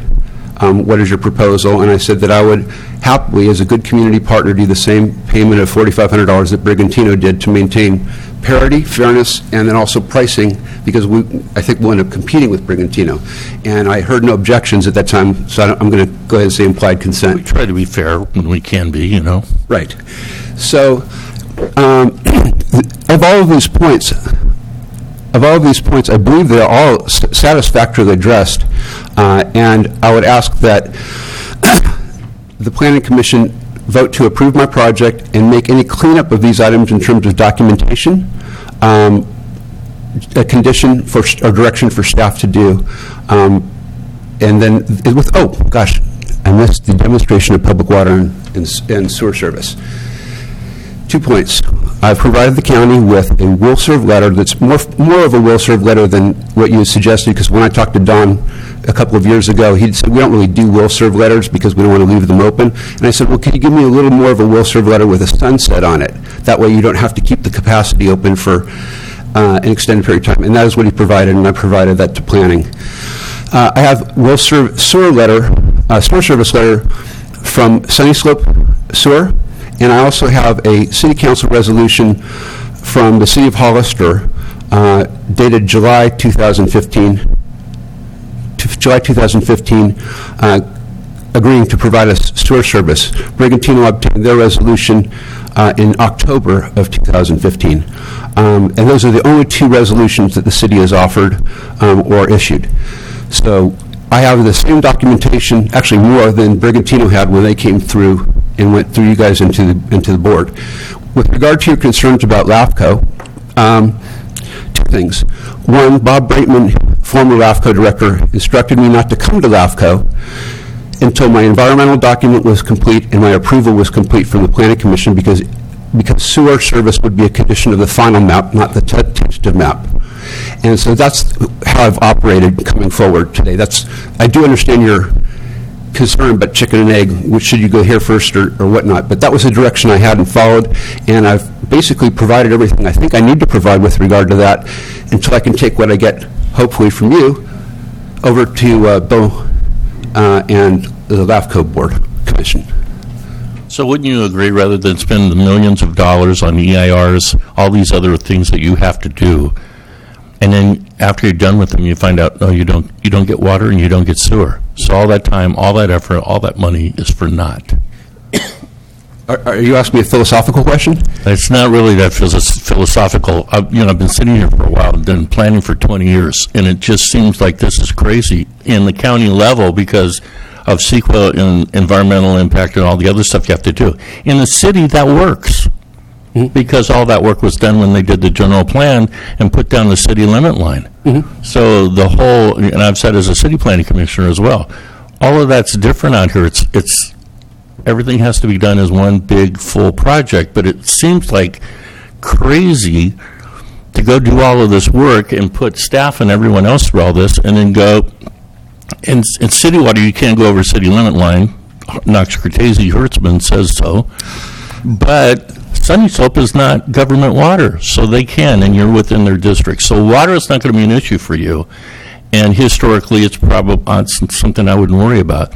But I think you got a problem with sewer, unless the current director seems to think that you're going to fall within the guidelines. Well, and to that point, you may be correct. It's definitely something that he considers an issue. However, last month, the exemption under the same circumstances was granted to Brigantino, and they received their resolution from the City Council of Hollister after we received ours. So that's number one. I think I have basis and momentum for that. Number two, I've been advised by two of Nadia's competitors, if you will, or colleagues, professional colleagues, that we are exempt under Nox Cortese under two different provisions, and LAFCO approval of the exemption isn't formally required, but I'm doing it because it's cleaner for everyone. Okay. But so I'm proceeding with care, but I definitely was thrown for a loop after Braitman left, because the world kind of changed, so to speak. Yeah, that's the problem with it, isn't it? And you know, the beer truck scenario could happen. Excuse me? The beer truck scenario. The current director could step out in front of a beer truck tomorrow, and we would have a new director, right? And then all the rules would change, and the world would shift again. I'm familiar with that analogy in terms of planning, so yes. That's real estate jargon, you know, for escrows. But you still haven't complied with parks. You're supposed to be in front of the Parks Commission, and yes, they are an advisory group to the supervisors, but it actually states within the general plan, the master plan, that you need to be in front of them. And it's done for a reason. We've got our plates full with just planning issues and stuff like that. They have got parks dialed, or at least they used to. I haven't sat in on one of the commission meetings for a while. They kind of have the big picture of what they need, what they don't need, and what would be good and would work better. And it might be better off for you, too. But they only make a recommendation. And that's right, but in a way, we only make recommendations, too, and we're the planning commission. So you have vested powers under the county code. They don't. If there were meetings and staff sent requests to the Park and Recreation Commission and they didn't answer those requests, I don't know what the applicant can do. Schedule yourself for an appointment with the planning commission or the Parks Commission. Did you do that? No. You talk to staff and ask the staff to talk to them. The master plan and the general plan states that you need to go to the planning commission. I'm sorry, and I relied on my planner and my planning director as my single point of contact for all agencies, which is what they had asked us to do to eliminate confusion. So I can't go backwards. I apologize. I'm not sure what to say, because in my purview, I believe you have the ability, based on my good faith effort and staff's acknowledgement, and the discretionary power that you guys have, and the fact that they have no vested power and only make a recommendation anyways, it's not binding, that you take into consideration those facts and waive or otherwise work around that requirement. That's my respectful request. And I would just ask, are there any of those other points that that any commissioner feels that there is a gap between what Tavin has expressed this evening and what I have expressed, because that I have not addressed sufficiently, because he had very good points, but there was a story behind every one of them, and that's why I'm asking that basically he take the opportunity to paper it up after approval is given as part of the direction from the Planning Commission in terms of documentation. Okay. Maybe the Parks and Recreation should be waived, because, I mean, he did try. For some reason, you know how agencies don't communicate, or they didn't get back to him. I mean, this goes on a lot.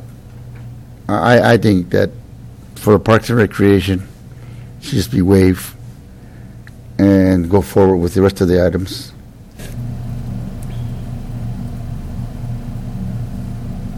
So we just got to move forward. I'm not sure where it's going to end up, but Right. I don't have any specific comments anyway. You have no comments on it, okay. All right. You have any? I truthfully believe that, you know, we ask applicants to meet with staff. Staff is the point of contact, And if staff did their due diligence and a commission didn't get back to them, it's certainly not the applicant's problem. And I don't, staff did what they would normally do on any of these. What if Sunny Slope doesn't get back and they need... Yeah, but you're supposed to be put on the agenda, just like here. He didn't call staff and say, staff, can you check with the planning commission and see if there's any objection to them sitting in on this meeting? Oh, they didn't comply or they didn't get back. Oh, well, I'll just go forward anyway.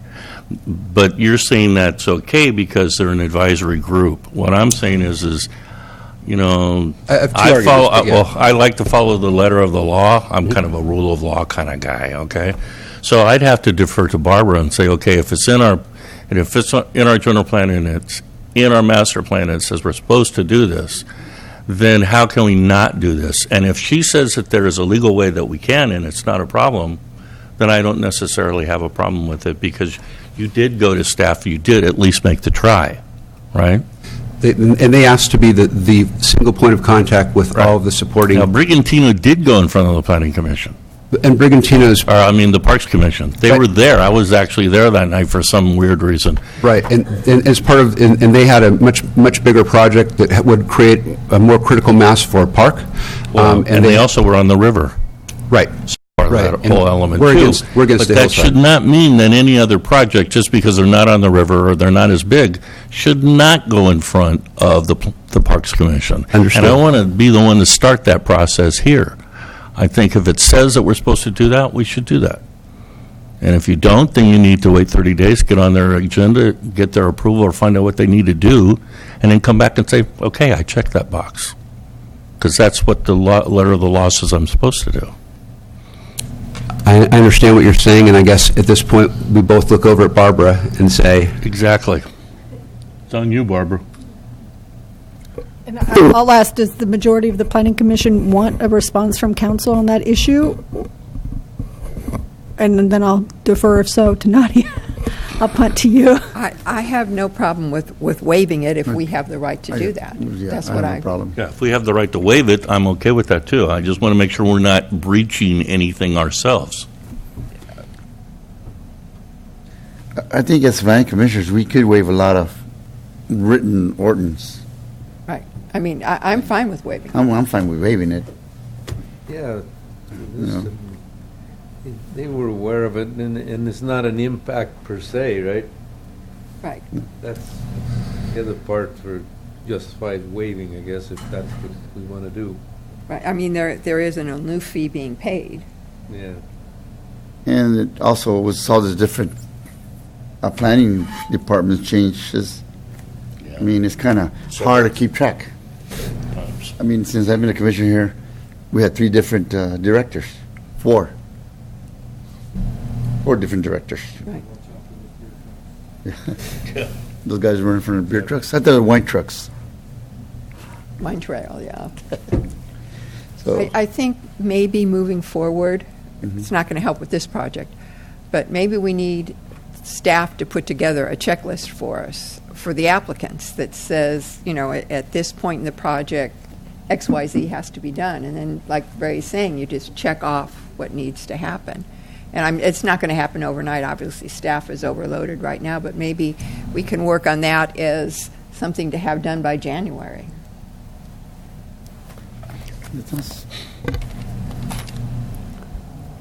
If that's a possibility, or... Yeah, I don't know why January would, that seems pretty far out to me. I think we could take it easier. But I would like to say with these remaining items, though, as we've talked through Southside Road right-of-way, we find that we, as staff, how would you say, as opposed to a black and white, that we've got the discretion to approve modifications to the right-of-way. So that's addressed as a as a point of cooperation, and also respecting some of the earlier approvals for adjacent properties. We've been there. I don't think we've nailed or discussed or staff has not received direction here really on the secondary access, but let's take that relationship for a moment.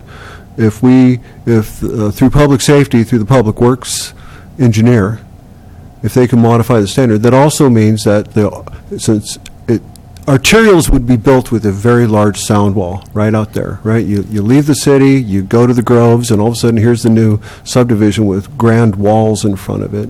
So I'm very thankful that the Public Works Director can entertain an alternative construction and design of that road in there that might more reflect a collector road.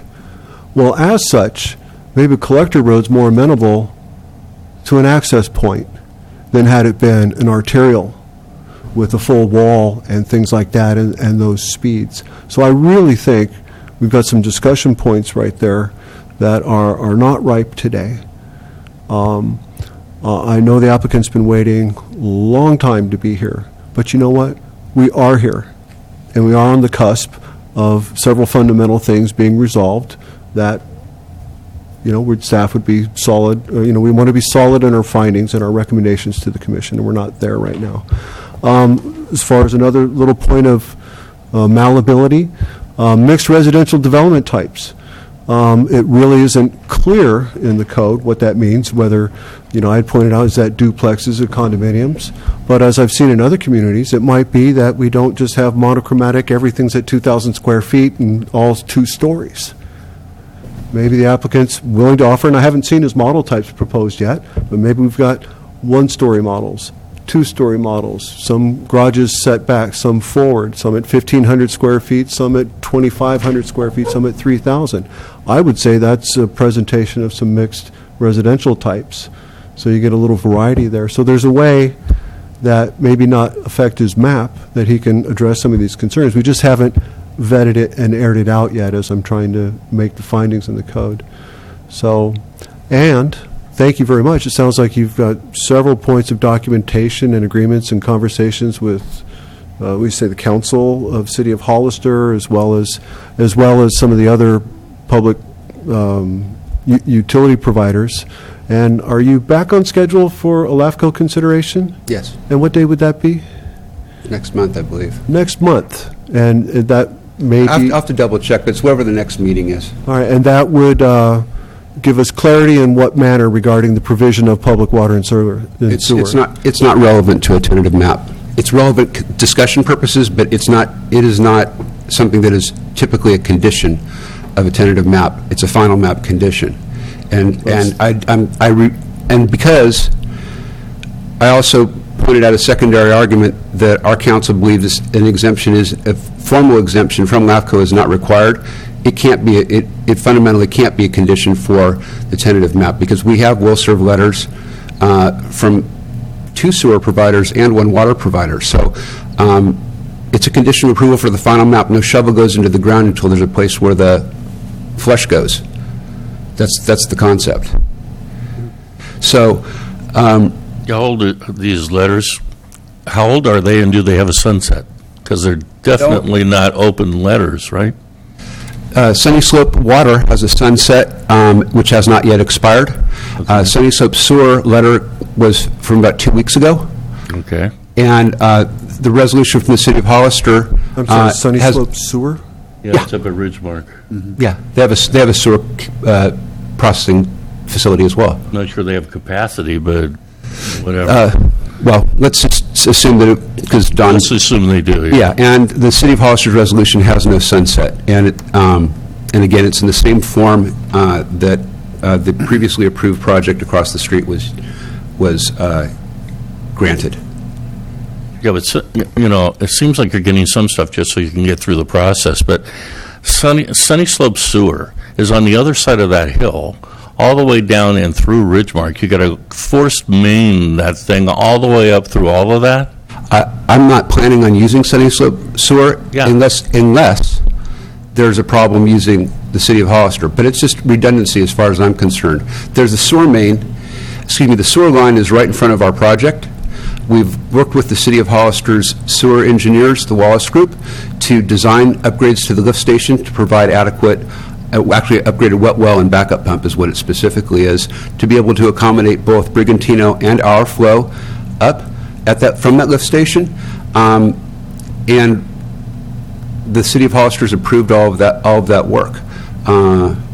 So I think from a can they, will they, everything has been done in cooperation with the City of Hollister to go forward and do that.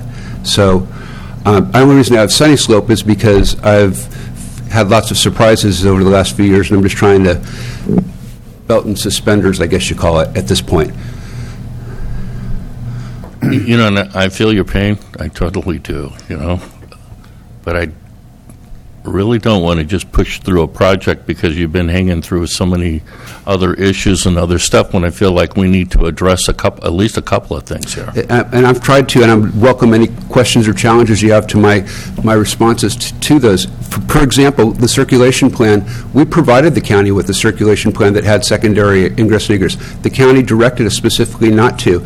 We provided a new circulation plan that was accepted by the county and Public Works, as well as our revised site plan to accommodate that. We took the county's comments on the site plan after that, and we were done. There are no more comments from Public Works. So I feel like we're, in a sense, planning is kind of reopening something that was already... It was sort of approved. It was approved. Well, it was assumed to be approved because you were given guidance by the county. Right, there was no more comments. Yeah, but the problem with that is guidance can, and you know this, guidance can change, things change. But I don't think we're going to get down to nuts and bolts until we close public comment, have you sit down, and we're able to talk to staff. But I'm only one commissioner. The consensus, other people have questions up here. If you could, for my own edification, explain to me what process we would go through to understand secondary ingress and egress again, who would I be doing that with, and what would satisfy the commissioner for that? No, I don't know. I need to talk to staff. Oh, I see. Okay. We could end up saying, okay, everything works out fine at the end of the staff conversation, and it's nothing that can't be handled or dealt with and move on. Okay. But let's face it, you're a little tainted. You're in favor of the project. So I'm looking towards a neutral source that says, hey, he agrees with you. So I understand the previous neutral sources agreed on this particular point, too. So, and we've all lived through that over the last couple of terms. Sure, certainly. I feel your pain. I really do, Todd. I'm not trying to be a jerk about this. I'm just trying to make sure we have all of our bases covered, too. Okay. Is that all of your comments and questions? I hope so. Does anyone else? Commissioner Rodriguez, do you have any questions? No, we're just going to elaborate on Sunny Slope Sewer. I think Sunny Slope Sewer doesn't have the capacity taken just for the fill-ins in Richmark, if I understand it correctly. Sunny Slope Sewer, you probably won't get it. I won't use it, but I have the commitment to it if I need it. Yeah, but my understanding was that they just want the sewer for the Richmark fill-ins. Understood. Yeah. But I do, as best as a developer can, I have a letter committing from them, and I don't know what else I can do. I can't. That was my understanding. They were just going to give the water. Oh, no, and I subsequently received a will serve for sewer as well. Okay. And I provided that to staff as well. Okay. Commissioner Tognazzini, do you have any questions or comments? No, not really. Okay. Clarification on the Could we speak into the microphone, please? Thank you. recreation appearance. It would seem to me, in a sense, if you weren't told that you needed to do that, I think the planning should have informed him that he needed to do that as part of the program. Mm-hmm. So, that's where I'm more attuned to, especially to making an exemption because of that. Right. He would have, he wanted a 1-point deal, and he thought he was jumping through all the hoops and missed that one. Well, so at any rate, that's the point. Okay. Okay. All right, I'm going to close the public comment of this, and I'll bring it back to the Planning Commission for discussion. Through the chair. You're up. What is your best advice about what we should be doing on secondary access, on mixed residential, on all the elements that you're talking about? The ones I'm concerned about here are the codes that are written in black and white and an interpretation, and when I would waive something in the future if there's a precedent here on that maybe something shouldn't apply. I'm not going to really know. Not really going to have a firm ground as I go forward if if that's, but it could, it's, you're the decision makers. I try to bring the best information forward. So I'm trying to honor the best I can is the gentleman and the applicant's history through the process, as well as what I see in black and white with a recommendation.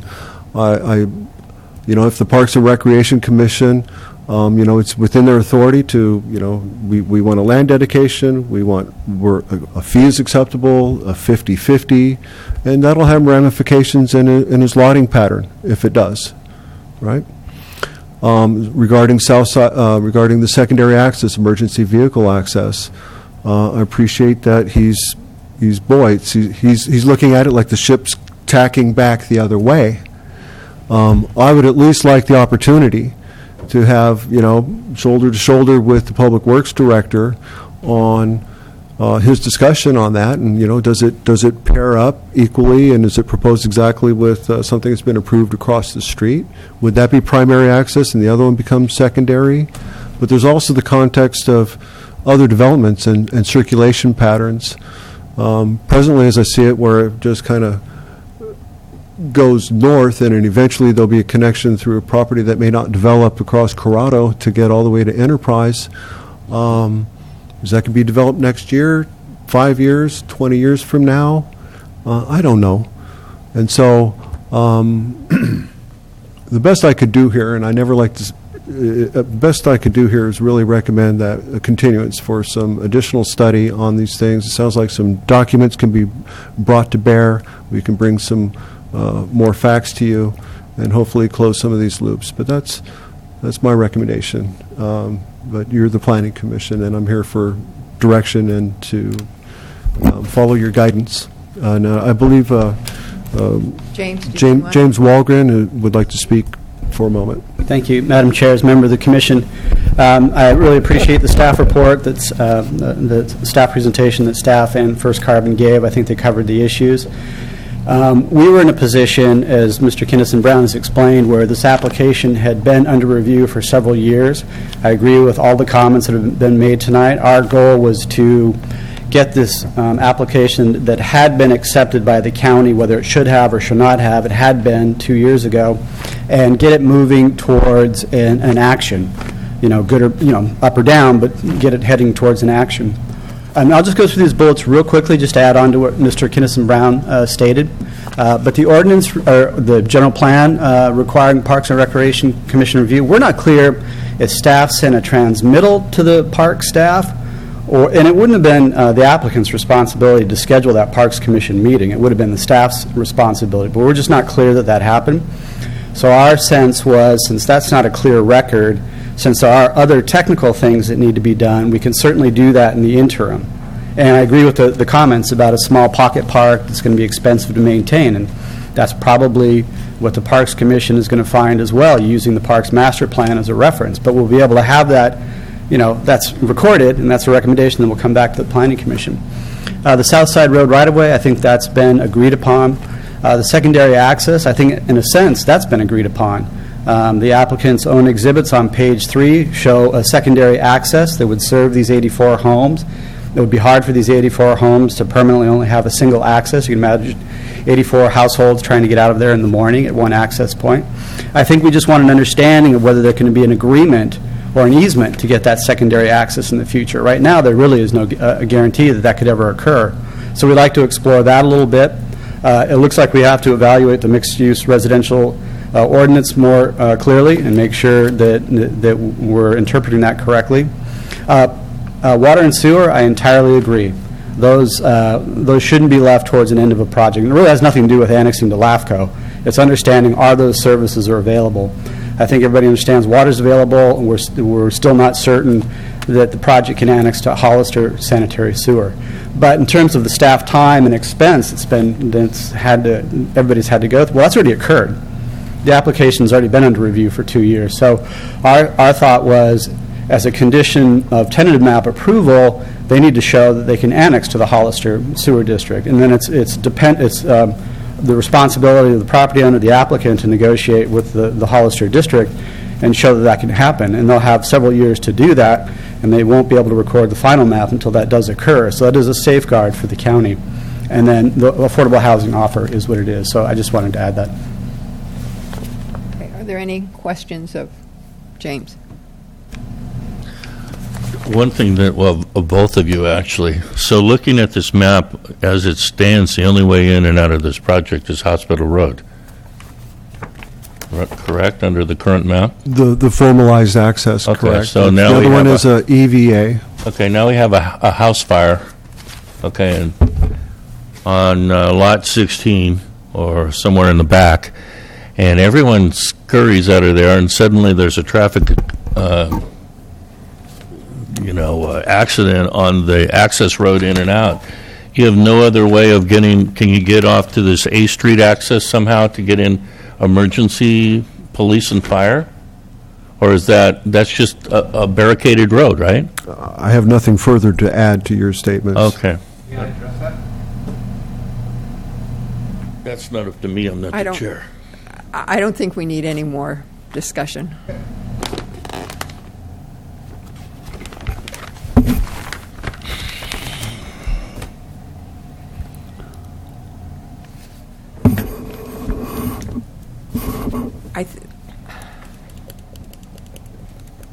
This is extremely frustrating because I think everybody has good intentions here. But obviously, many things have fallen through the cracks. This has been drawn out for a very long time. I feel that it has to go back to staff and these issues have got to be worked out. I believe that I would like to see it back in November with everything worked out and ready to go. I still feel strongly that we can waive the condition about the Parks and Rec. I don't see any reason to go back to Parks and Rec at this time. But those are just my feelings. I would like to hear from other planning commissioners. No, I agree with you. I think that there's too many gray areas to not address them properly prior to approval.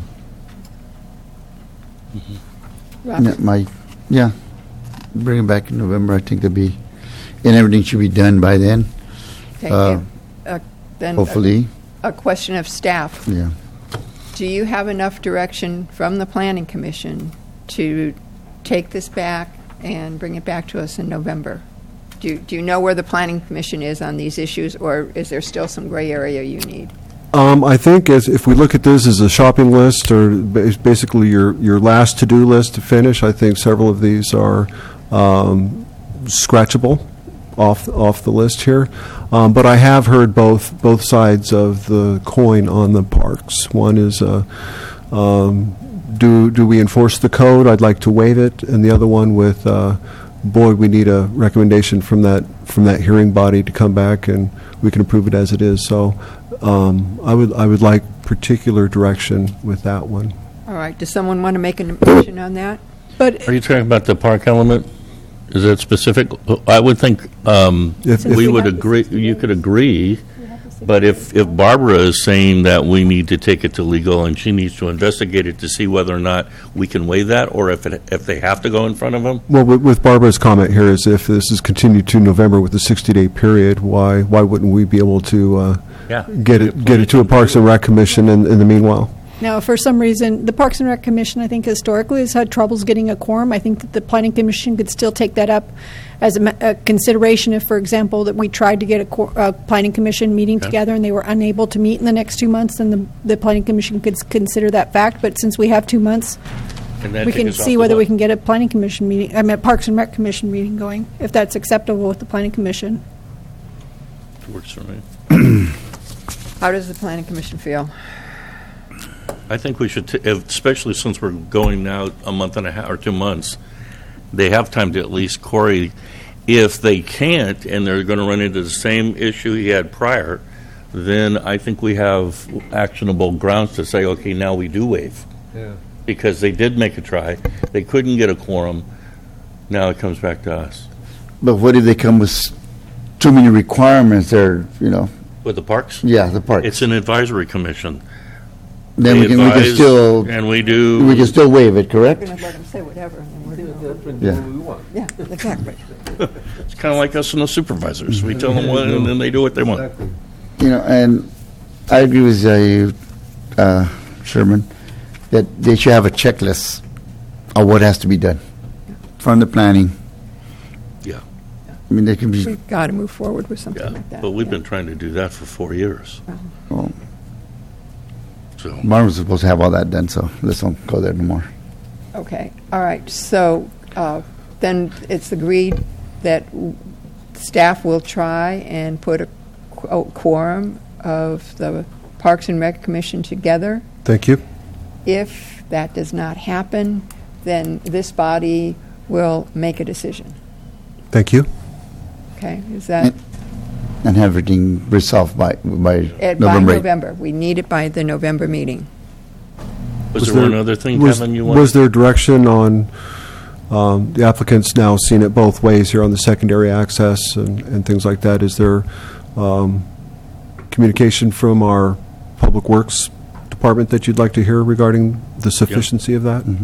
Or public safety officials in some way? Well, I think that if that's been flushed out, we need to see that and, you know, move forward. But I don't want to start over again, I guess. is Sure. If they've already gone through that and they come up, you know, I don't want to reinvent the wheel, obviously, on things that have already been done. Documentation, if there's something recorded somewhere. Yeah, you know, Okay. bring all those documents. I really appreciate your time. You can probably see the staff predicament here with me picking something up that had such a history and wanting And- to give the applicant his day at the Planning Commission. When you come back, can you address the item brought up by the Gibsons and their concern about safety on that road? Can you have Public Works maybe talk a little bit about that? Can you have someone here from Public Works Yes. to discuss that? Oh, the stoplight on Hospital Road you're referring to? However, yeah. Yeah. I would think that was going to be put up when they do that Bergantino's project. It would, but it depends on if it's warranted. Maybe this is a James No, but question. it's- like I think it should be You have warranted. to have a certain amount of traffic going by an intersection before it even warrants a light. Now you're talking like the state. That's why they don't fix Highway 25. They're going to want 10 more people to get killed. But Well, I think we could, if we'll have Public Works here and have them give a report. Yeah. Hey, is there anything else? Are you ready? Can I Not get for a me. motion then to I continue? really appreciate your time and attention. I'm hoping the applicant does as well, that we're on the cusp. There's two adages about planning. There's one, I never heard from my planner, and doggone it. And then, I heard from my planner, and I don't like what they have to say. But I think with the shopping list, if we're going to call it that, the checklist, it's really getting narrow. And we'll get some documents in line. We'll work with the applicant to see his documentation and come back to the commission. Can I ask the applicant if there's anything that he would like to add at this time?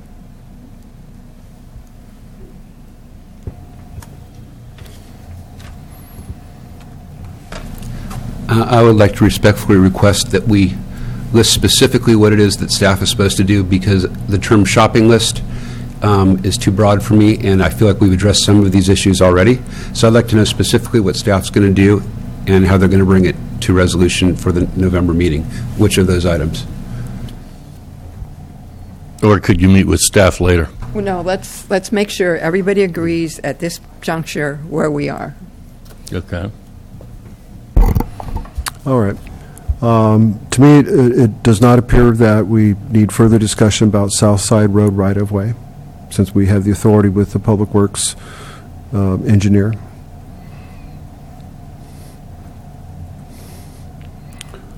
I do need to flesh out, I think, what mixed... I'm sorry, I can't I quite do hear need to you. flesh out what mixed residential development types are, but that may not have an effect on the shape of his map, but yet the products that he wants to build.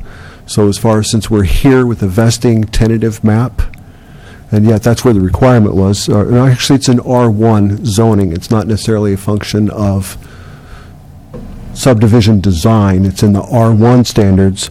So let's take that off the table here, the mixed residential development types from encumbering the tentative map aspect. It'd be great to have a clarification, but not as an encumbrance.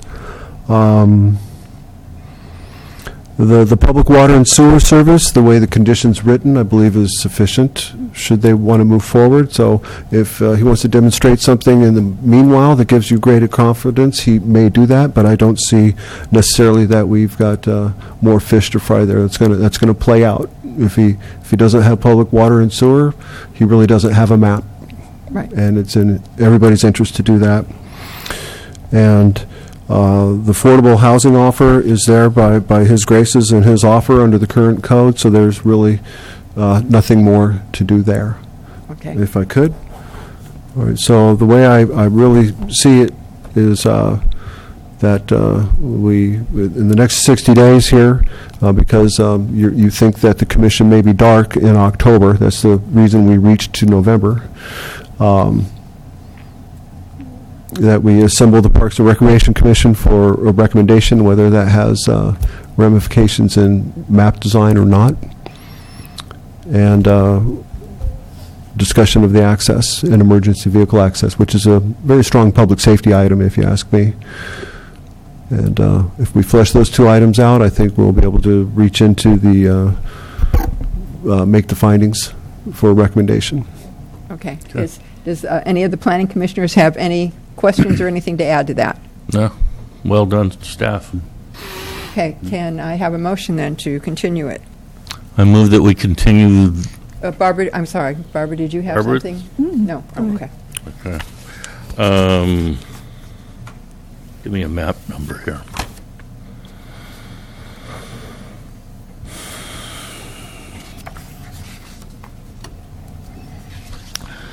I move that we continue tentative subdivision map TSM 15-93 to a date certain, which should be November 15, 6 p.m. here, San Benito County. Okay, and do I have a second? It's been moved and seconded. All in favor? Aye. Okay. Then the only other item I would like to, under discussion, I would like to announce that we will not have a meeting in October because of quorum problems with the commission itself. Okay? Okay. Can I have a motion for adjournment? I move we adjourn. Second. All in favor? Aye.